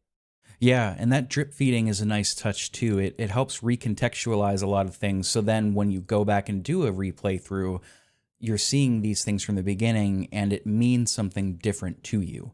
From the very beginning, you see a file that says that you're on some kind of a ship called the Penrose. It's a gestalt and a replica. A gestalt, I mean, that just means human, and replica obviously means replica, copy. And every ship has a gestalt pilot, replica technician, go together, you're terraforming through the galaxy. That's kind of the gist of this, is that nation and empire that we had mentioned before. They're at war. Bioresonance is being used as a weapon of war. Bioresonance is kind of a synonym for psychic ability, sort of, ish. It's definitely something that's like not natural to, like, it's some sort of like cosmic energy or something that only a few people are able to kind of harness. Yeah, ESP psychic energy with a spoonful of cosmic horror. You've got bioresonance. Yeah. That's being used as war. The nation, the Yuuzhan nation, uses these replica units that have names, and the names are all German, mostly German, some Malaysian or Mandarin names for birds, like Storch. We mentioned that's stork, or storch would probably be how you would pronounce it unless you're in Berlin. Elster, I don't quite remember. I think that might be like a close to the Malaysian word for magpie, maybe. I don't know. Eula is another one. Eule is German for owl. The Eulas are kind of a normal enemy. But you've got a lot of these things, and they become the enemies because in this mining facility, which is the first part of the game, it's a terraforming mining facility that's on this universe's Pluto, this universe's version of Pluto. There was a radiation deal that was happening that kind of corrupted all the workers. So all of these enemies that we're encountering are the corrupted version of these replicas. And that becomes the enemy that you're going through. I don't remember how I got onto this summarization point. I apologize. But we were talking about them all being based off of birds, and kind of how it was drip fed throughout the plot. Yeah. And going through it again, being able to recontextualize it in the greater picture is, I think, part of understanding this. You know, you can't. I think gamers as a whole misunderstand this because especially with like online gaming culture, because you beat a game, then you go on to the next thing, beat a game, go on to the next thing. Streaming culture, you stream a show, binge a show, go on to the next thing, binge the next thing. I think with a lot of art, you have to engage with it more than once to like really glean what it's trying to teach you. I think Jay-Z like said that at some point where he's like, you can't listen to an album in one day and like just get it. Same too with this. I think with Signalis, if you really want to get at the heart of what they're trying to say, 2 playthroughs minimum, I would think. Yeah, I think if you want to get to the heart of it, because like I said, it very much gives the impression to me, at least, that nothing is accidental. I'm sure that even like the names of the enemies and stuff like that will have some significance to something in this universe. Well, that's interesting that you say that, because I thought a moment ago you said that some of this felt seemingly random to you. It did initially, but like it's really complicated because at times, like for instance with the words and stuff that sort of flash on screen during the cutscenes, that feels very kind of random. And at the time I remember thinking, like you were saying, like they're just trying to kind of be a bit out there and a bit random. But I think in kind of like talking and like thinking more about the kind of the story and hearing what the developers have said about the game, I don't think that it's, because I mean maybe they was just like, oh, we'll name them after birds, but I don't know, because obviously it all kind of ties back to each of those replicant units is an emulation of a particular person. So like they all serve a purpose. Like they almost have like not jobs, but they have like roles. Like, some are used for, like for instance, the one that we play was specifically chosen for this mission because they do very well in isolation and they do very well in kind of solo missions and being on their own. So like they all kind of have a purpose, and so it seems a little bit weird looking back to say, like, if they all kind of have a purpose and they're all made for a specific reason, they must be named for a specific reason. a lot of my opinions and thoughts on this game are changing as we talk. I'll be perfectly honest with you, Rick. Like, but isn't that the beauty of it? Isn't that the point of it? Right? Like, I think we talked about this not we, but like me and Josh talked about this in the Outer Wilds episodes. The point of this, of games, of books, is not to just read it by yourself or play them by yourself and then that's it. It's to connect with other people and to get a better understanding and to talk about this and to explore what the art means and come to, in that way, you and I, Ben, are creating something wholly unique to ourselves right now. We are creating this analysis. This goes back to the Grease conversation. Interpretation is co-creation. You and I are interacting with Yuri and Barbara's work right now to create something entirely new and unique in our talking about this. And indeed, we'll do it again like next year with whoever we invite on to do the full analysis. But that's kind of the point, right? So like the fact, if your views are changing, good. You know, mine are too. That's why we do this. Yeah, so it's interesting because, like I said, everything feels very deliberate as I'm starting to think about it. But yeah, so we were talking about that kind of like you end up on the mining facility and you're trying to find this particular person. And that theme of like corruption sort of goes deeper through the game. Like not only are those individuals in a mining facility corrupted, but the kind of world you find yourself in is almost like decaying, essentially. And to elaborate on that a little bit, at first you kind of think that it's just you just think it's radiation, right? Because they're in the mine. You go down to the mines, you start reading these notes about how people are getting mysteriously ill, how they're losing their hair, how they're like very fatigued, coughing a ton, coughing up blood, and like being that and combined with them being in the space and mines, you think like, okay, radiation. And like the answer is kinda, but also like we had joked about earlier, reality is literally breaking down. That plays a big part in this. So it's not just radiation poisoning, it's also the fraying of reality causing people to get sick. And like, I'm going to be totally honest with you, I don't fully understand it. I really don't. I don't either. And I mean, like I said, I was kind of refreshing my memory and watching like lore videos and stuff. And someone was talking about the particular person you find, or that you're on the mission to find, has this ability to manipulate bioresonance and has this kind of ability to harness this kind of energy that flows through the universe. And then he started talking about how it was like an inception thing. It was like, oh, like this is like a dream. And then when you find the body of another version of yourself, you're actually like in a dream again. And it was kind of like this idea of like, you know, you're in a reality within a reality within a reality. And every single time you kind of go deeper down the rabbit hole, you are kind of like stretching reality, and it kind of stops being as rigid, right? It becomes a lot more kind of fluid, and it becomes a lot more sort of elasticated, and then its perception becomes less definitive.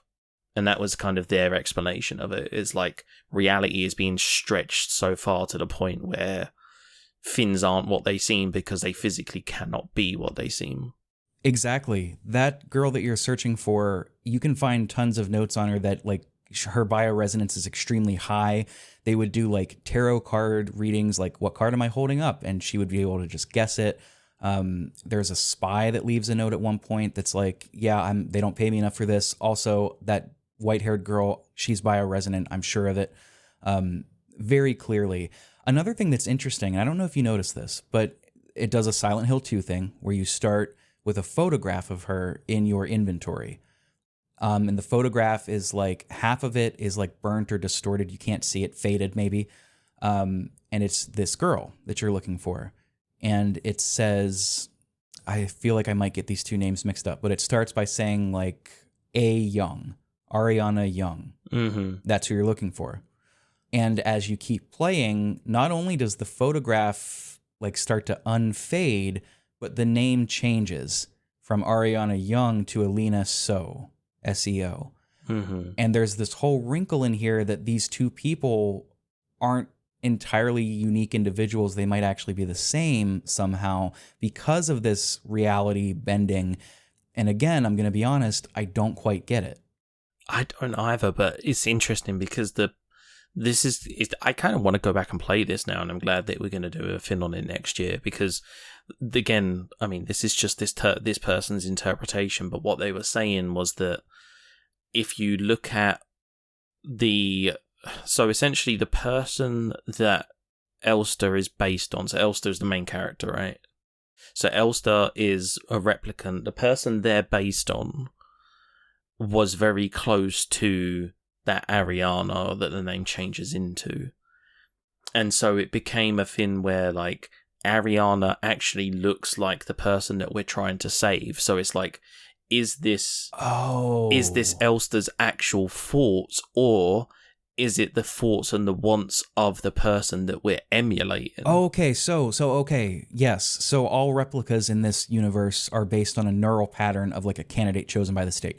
So Elster's neural candidate was this girl, I believe her name is Lilith. I think that's canonically what her name is. She's the fated person in the photo. Lilith, as her own human being in her own right, really liked the person in the photo, Alina So. We, Elster, a replica, were on board this ship with Ariana. These are 4 different people, and then our thoughts are merging with Lilith's, and we're conflating Ariana and Alina. That's what you're saying. Yes. And then also Ariana's bioresonance is fucking everything up, and reality starts to break, and people start to be... he was saying that, like, Elster... So, essentially, it's the love story. Elster falls in love with Alina. But what he was saying was, like, you can find notes and documentations that show pictures of Ariana, and Ariana looks a lot like Alina. And so he was saying that his theory is that Elster did fall in love with Ariana. However, she was mistaking her for Alina because of the neural pathway that she's based on. And this is brilliant too. Like I'm I'm just making these connections as we're talking. This is brilliant too because it goes back to the thesis of what is the value of a replica? Is there value in the copy of a copy, or can they exist in a vacuum and be in and of themselves? Because now it's asking, is Elster in love with Ariana, or is she in love with Alina, or are they even her feelings at all? Or are they actually Lilith's? And exactly. Another question too, does that even matter? Does that make what Elster and Ariana had any less real? Precisely, because them two fall in love, and essentially what happens is and on side note, I don't want to go into major sort of plot. Are you happy to talk about why Alina ends up in the crypt, in the kind of mission is that we're supposed to end her life? Are you okay talking about that? Yeah. So essentially what happens is you get a transmission through from the nation who sent you on this mission. And what the guy was saying in the video is that part of Alina's thing was that she never really made friends. She was always kind of the odd one out. And she went from being in a place where they could listen to this music and watch these movies to being under the control of this nation who didn't allow that.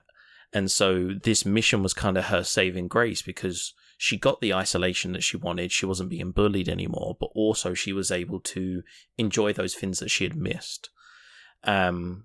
And so she kind of forms a relationship with Elster, showing her this music that Elster wouldn't previously been able to hear. Watching these movies, they kind of fall in love over time. You then get a notification, essentially, which says, it's been 3,000 cycles. If you haven't found somewhere to land and make a base now, you probably never will.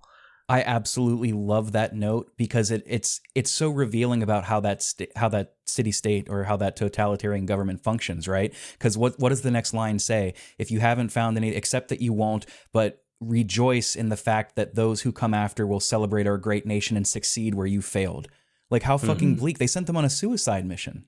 Yeah, and that's that, exactly. And so this is when Alina starts to become ill, and essentially what happens is we are kind of tasked, the idea is that Elster is tasked with end in Alina's life. And she's like, I can't do it. So they put her into cryo-freeze, and that's kind of why we're trying to find her. The promise is that we were going to look after her, and that's kind of what we're trying to fulfill in theory. And the cycles that you had talked about, there are a couple of wrinkles to this. The cycles that you talked about come from Ariana being bioresonant. So she's cryo-freezing, she's dying. The fact that she's extremely bioresonant is breaking down reality. That's part of it. Another part of it is the King in Yellow that happens at the very beginning of the game. The first thing you do is pick up a King in Yellow book. I've not read the King in Yellow or any of the stories. My understanding is that kind of the King in Yellow is like an entity that warps reality. Mm-hmm. And we should say you pick up the literal book, The King in Yellow. Like it's not it's not like an in-game version called like The Ruler in Red or something like that. It's literally The King in Yellow. So that's happening too. Another fun little wrinkle with this too is that Elster's memories combining with Lilith's isn't just because of Ariana's bioresonance. You find all of these documentations, which I think is just so cool, about since these replicas are based on the neural patterns of real people, they can go through what's called persona degradation. Basically, their fake replicated minds start to break down if they're reminded too much of their past.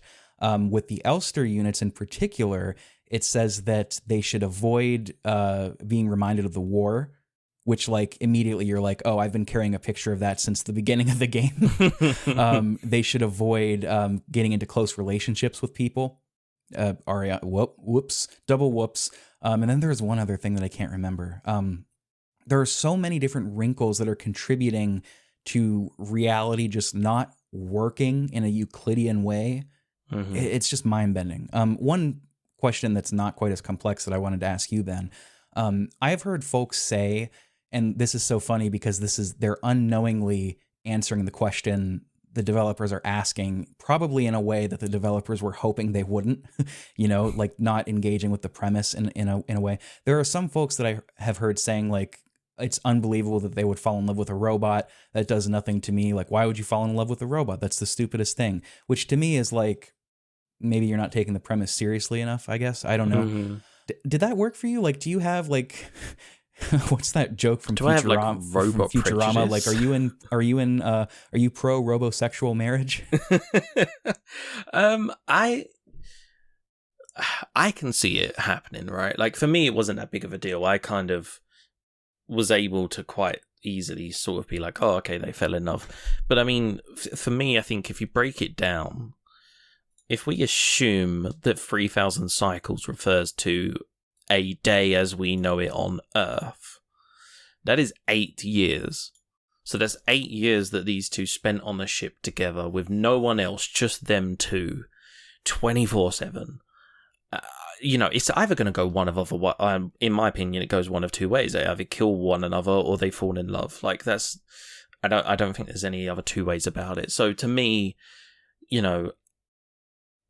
I kind of saw it as like, yeah, like it made sense. It didn't really sort of think anything of them. Like I didn't think anything of it, but yeah, I don't know. Like to me, it's just, I think there are like bigger things in this game than like, is it possible to fall in love with a robot?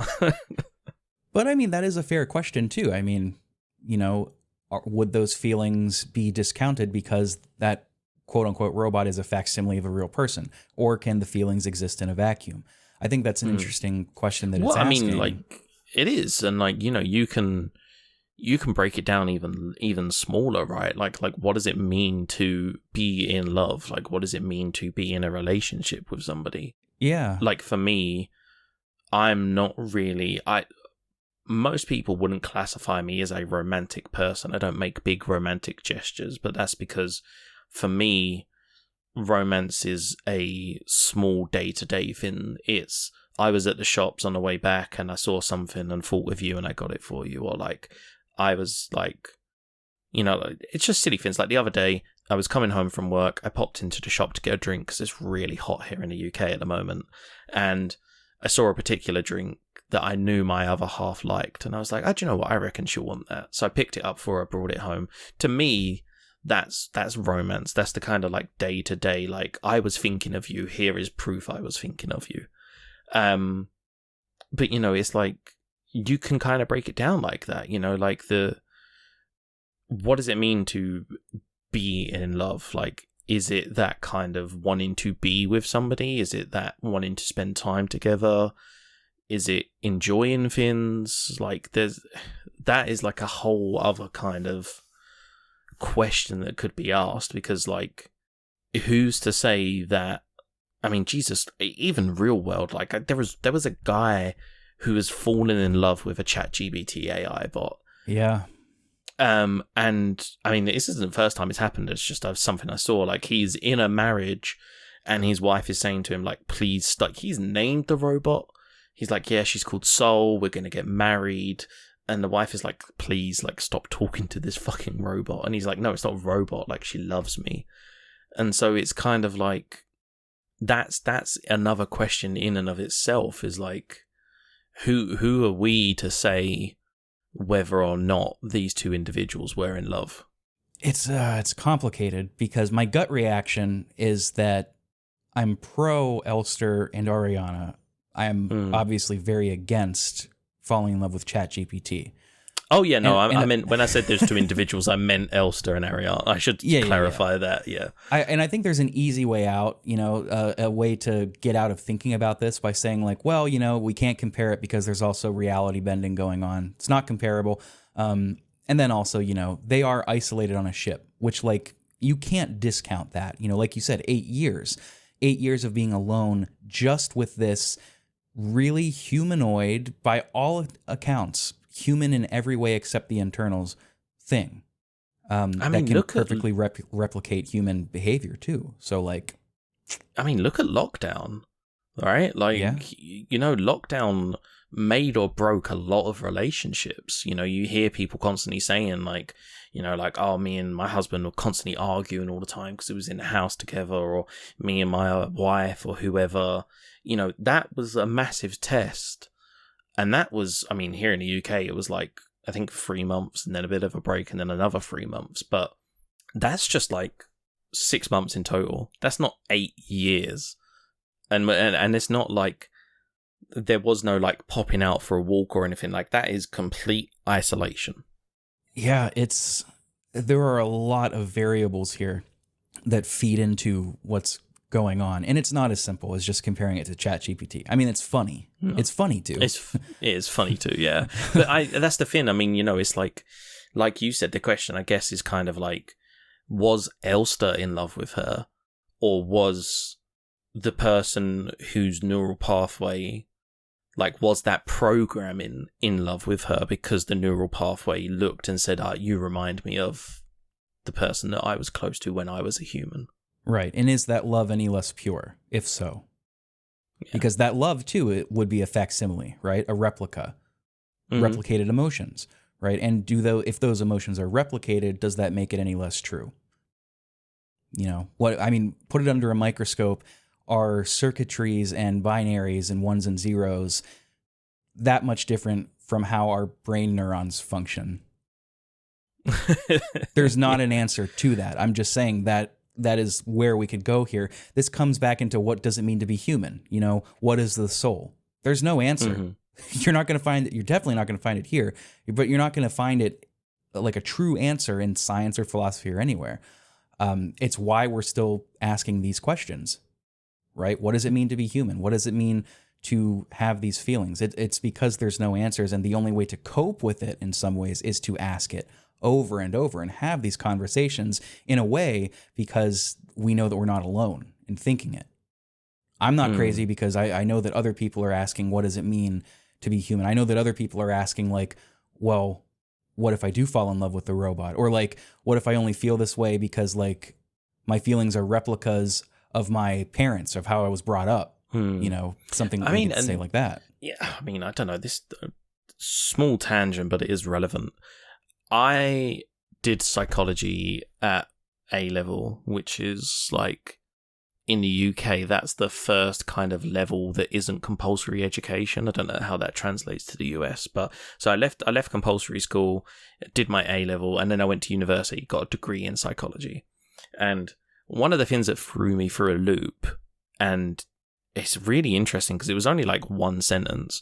We were learning about developmental psychology and how children form attachments to their parents. And my psychology lecturer said the only reason you love your parents is because that when you were a newborn child, you needed food and they are the individuals who provided you food. Wow. Okay. That fucking blew my entire conception of like, do I love that? Made me, I literally for months was like, do I love my parents, or have I learned to love my parents? Like, do I actually feel for them, or have I learned to care for them because they provided for me when I couldn't provide for myself? And like, it just threw my entire kind of reasoning into chaos. And so I don't think it's as simple. Like, we was just sort of, I'm really nailing it home now, but like, you know, it's not as necessarily simple as just like, oh, it's a robot and a person. You know, like, you don't see the day-to-day. So, you know, we don't know, like, for instance, like, you know, Ariana might have brought Elster stuff that she knew. Like, when Elster started to develop taste in music, she might be like, oh, like, I've got this for us today. And, like, these kind of small gestures that kind of pave the way. Like, you know, you don't, despite what the movies say, I don't personally think that you sit there and you're like, oh, I'm in love with this person. I think it's like a gradual kind of build up of things that happen over time based on like interactions and stuff. So yeah, all of that to say that love is a very, very flimsy topic and that it can be, you know, interpreted in a range of ways. You know what I love about that example too is it, you know, it goes into what Yuri and Barbara were thinking with this game. If you know, when you were confronted with that admittedly clinical view of what love is from your psychology professor, you had asked yourself, do I love my parents, or did I learn to love them? There is a follow-up question that is born from that says, regardless of the answer, whether you learn to love them or you do love them, regardless of the answer, does that change the relationship?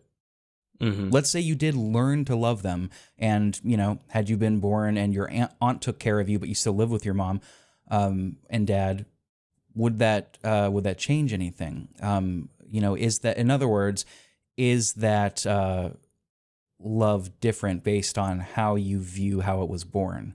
Is it a replica of feelings, or is it true? Whatever that means. These are huge questions that don't have answers. The point is to think about them. That is. Yeah. Do you agree with that? Like, I know that, like, you don't profess, or at least you haven't professed to me that you're a psychology expert, but you have way more training than I do. Do you believe that, what your professor said?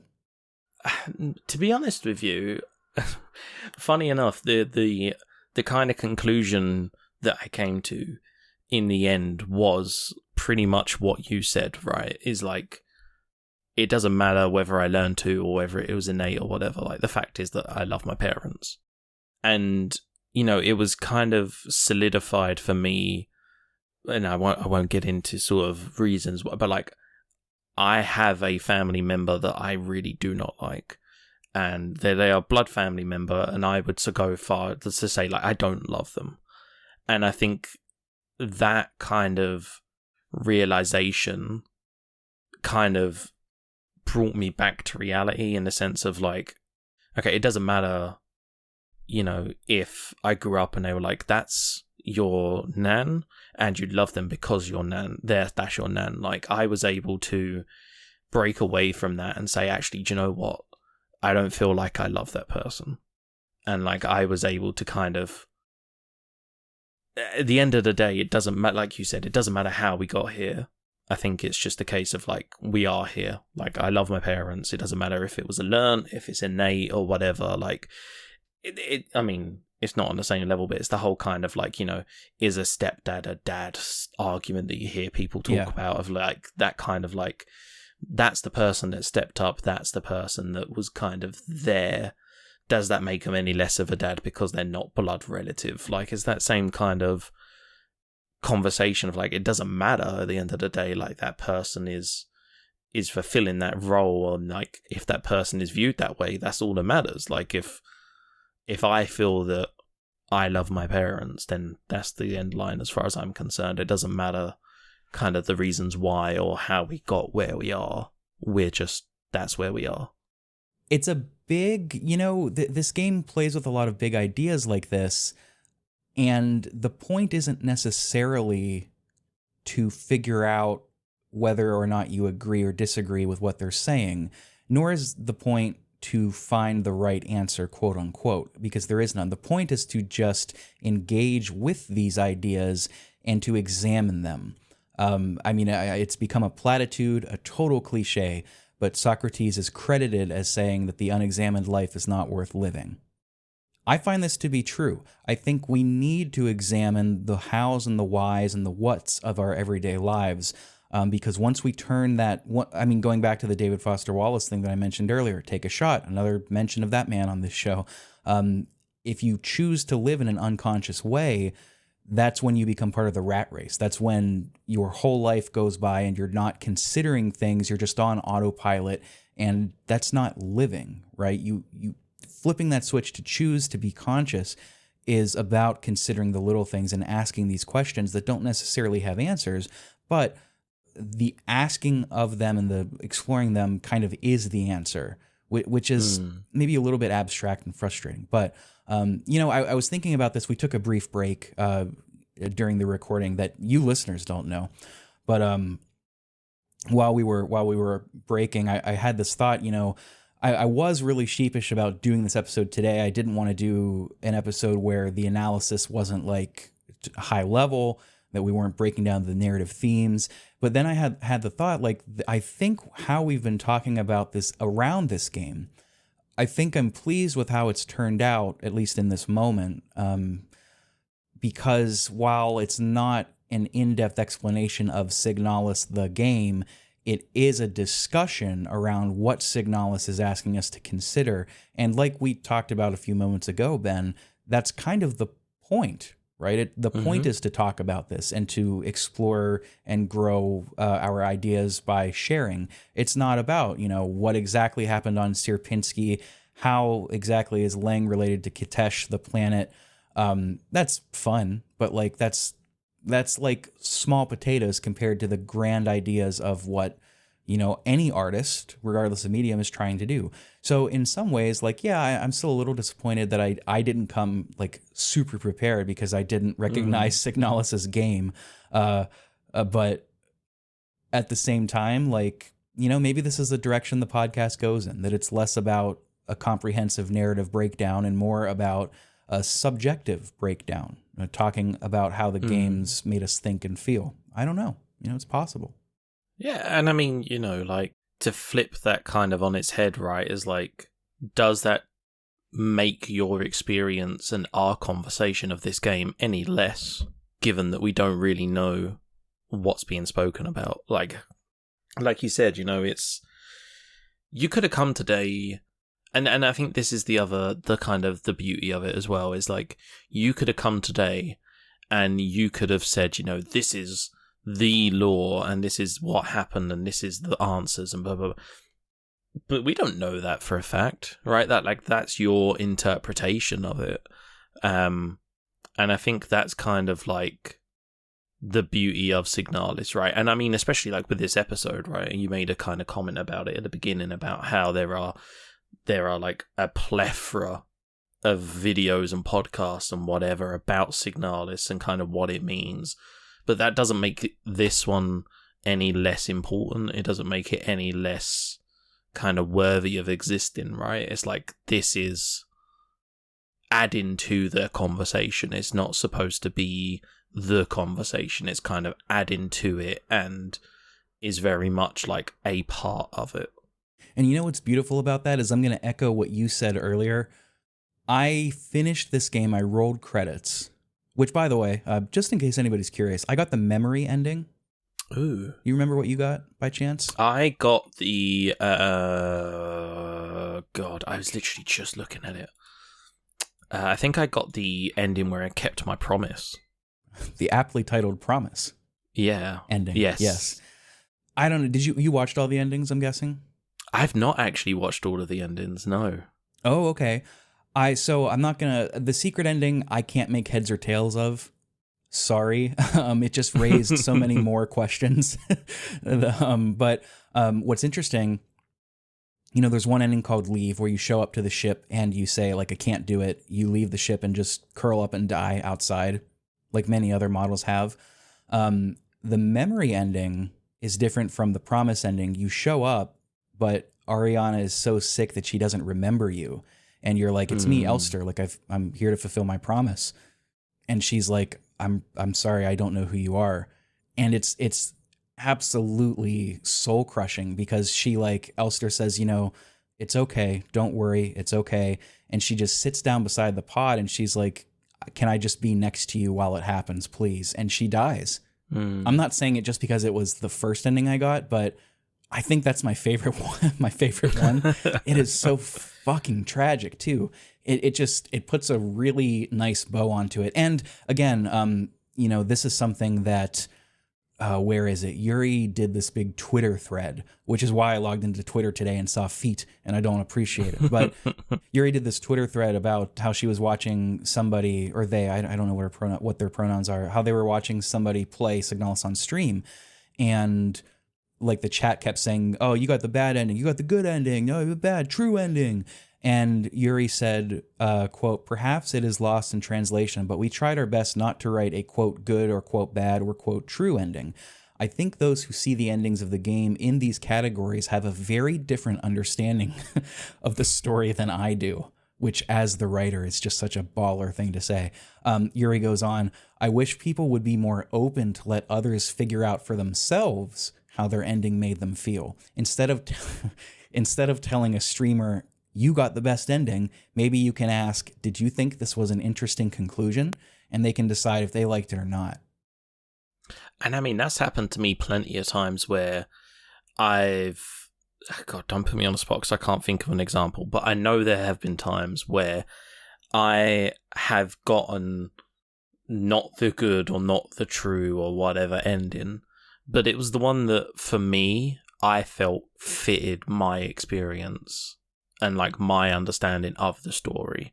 And I think that's the thing is, like, for me, I got that promise one, so I managed to get to the pod and I managed to complete my promise. Some would see that maybe as the good ending because it's kind of like, I have completed my mission, I have completed my purpose, whatever, as the character.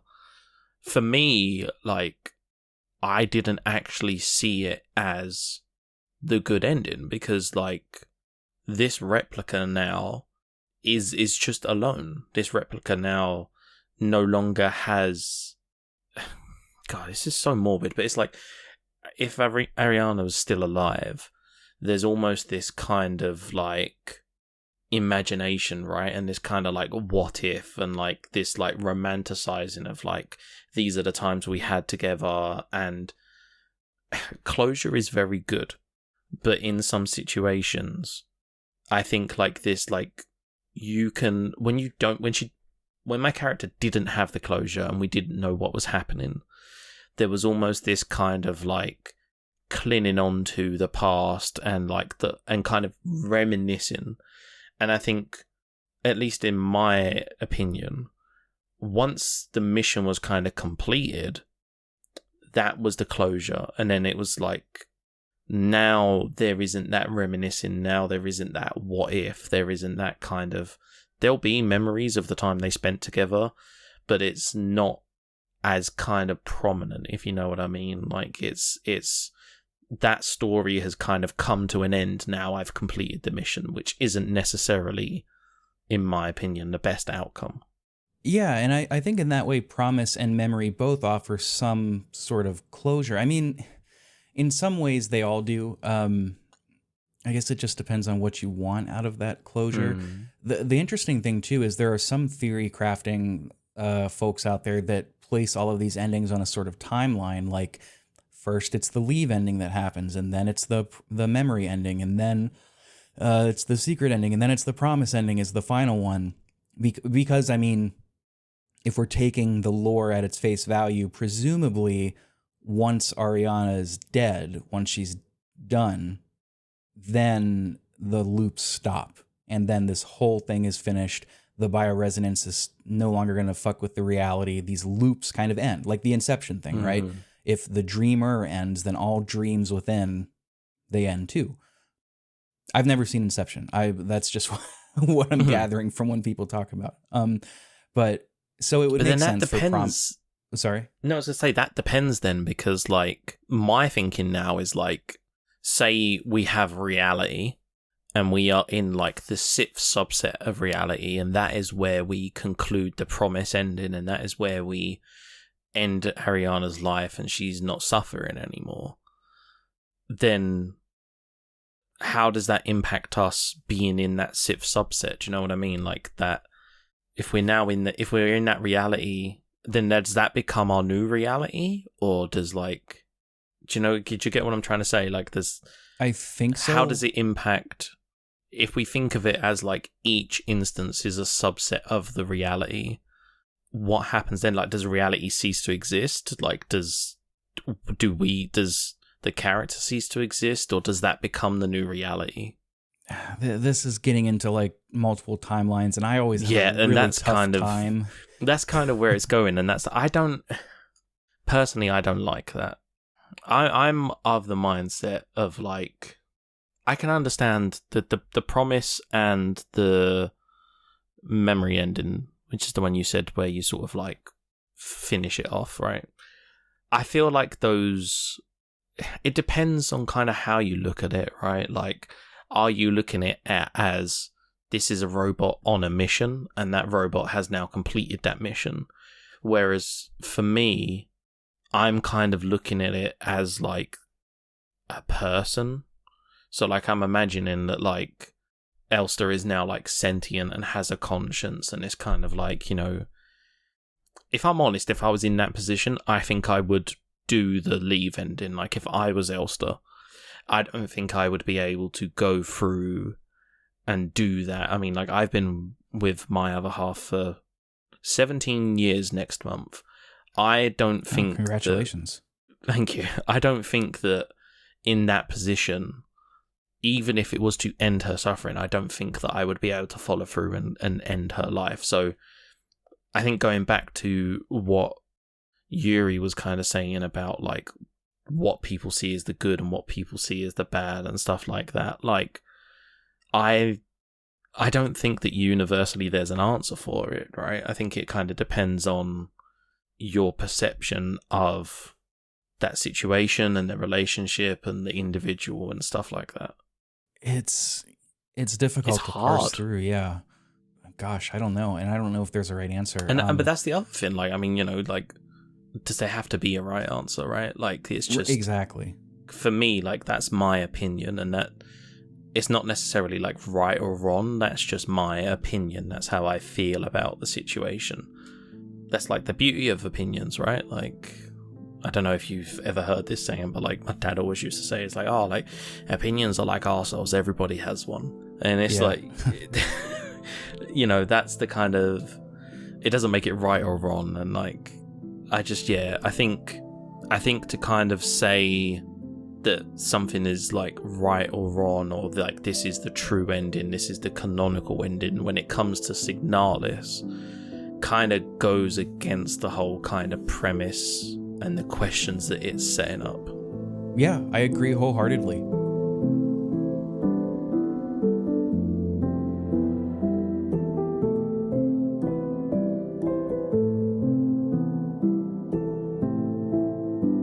I think that's a pretty good place to wrap it up without kind of circling around some of what we've been saying for the past hour and a half or so.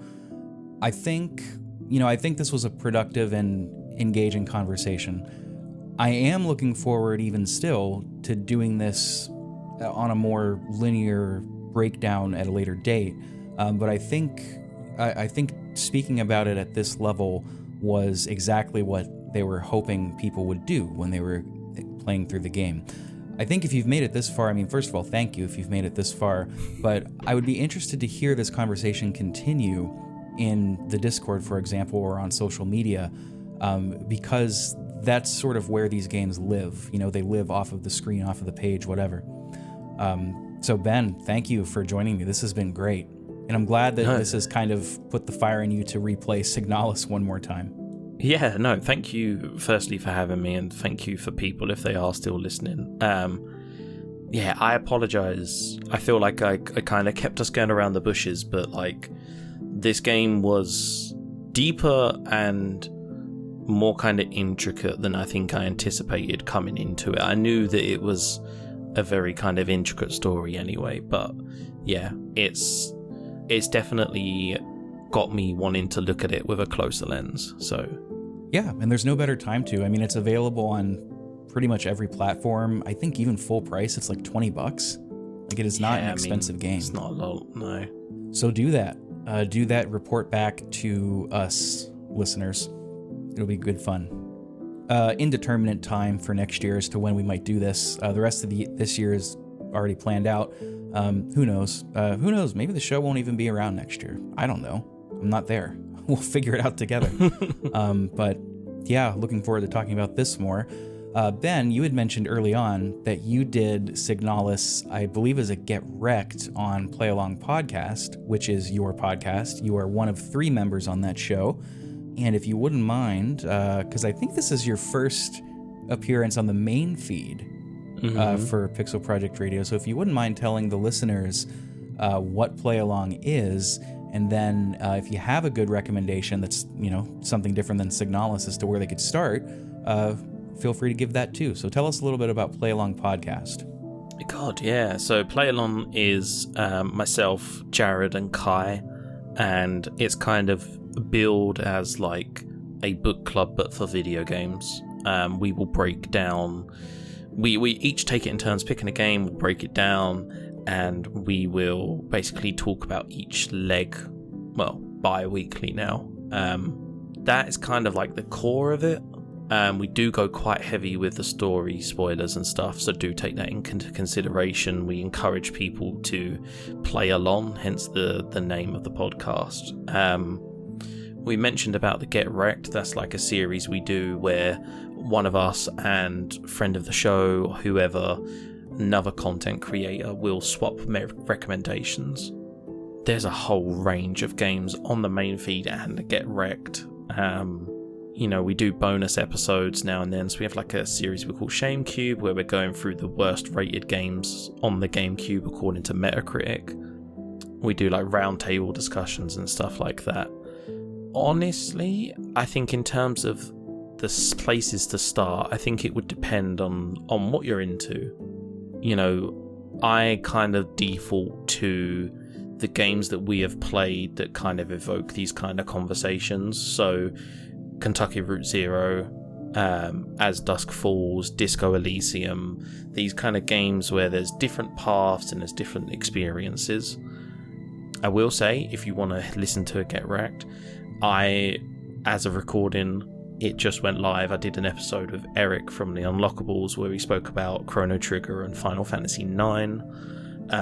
My first ever Final Fantasy game. Fucking loved it. It was absolutely brilliant, dude. Honestly, amazing. Even like 25 years later, it's such a great game. There is, I know it's very cliche, there is something for everyone. There is, though. But if you're listening to this episode, that means that you probably like deep dive conversations about games. So I would say Kentucky Route Zero or Disco Elysium are probably the series that I would recommend. Yeah, I can co-sign both of those. They're great. I started the Final Fantasy IX Chrono Trigger one. That's crazy. That's your first Final Fantasy. That's my favorite one too, and was my first one. Eric and I did like 5 episodes on it. That Get Wrecked came about because of your TikTok. You made a TikTok about yeah. You made a TikTok video where you was kind of, it was like a snippet from an episode where you were talking about VV taking on the Black Waltz, like the third Black Waltz on the ship. And I made a comment on there. I was like, oh, this sounds really cool. I've never played one. And then that kind of went from there. Eric was like, we should do a Get Wrecked. So then I messaged him on Discord and was like, are you serious? And he was like, yeah. And it kind of went from there. So, oh, I do remember that now that you mention it. Yeah. I forgot about that. I don't use TikTok on the show very much anymore, even though I keep putting it in the description. That's awesome. Yeah, I'm glad that you loved it. That game is absolutely beautiful. I still think it's the best Final Fantasy, like just overall. I'll stand by that. And then Chrono Trigger, obviously. I mean, that's one of the all-time greats. That's a show. That's a game that I want to redo on the show. I don't feel like I gave it a fair shake whenever we did it before, but I do like that game quite a bit. It's one of the best JRPGs of all time. It's really good. So you can check out Play Along at the link in the description. You can check out that most recent Get Wrecked, Kentucky Route Zero, Disco Elysium, Signalis. There's plenty of stuff on there for folks to check out. In the description, you can also find links to more Pixel Project Radio stuff, the social medias like Blue Sky and TikTok and Instagram, links to the free Discord server, links to the Patreon if you want to support the show. All of that will be in there. You can also find links to the interviews that we had mentioned with Yuri Stern and Barbara Whitman. Those will be in there as well. So Ben, once again, thank you for joining me. This has been great.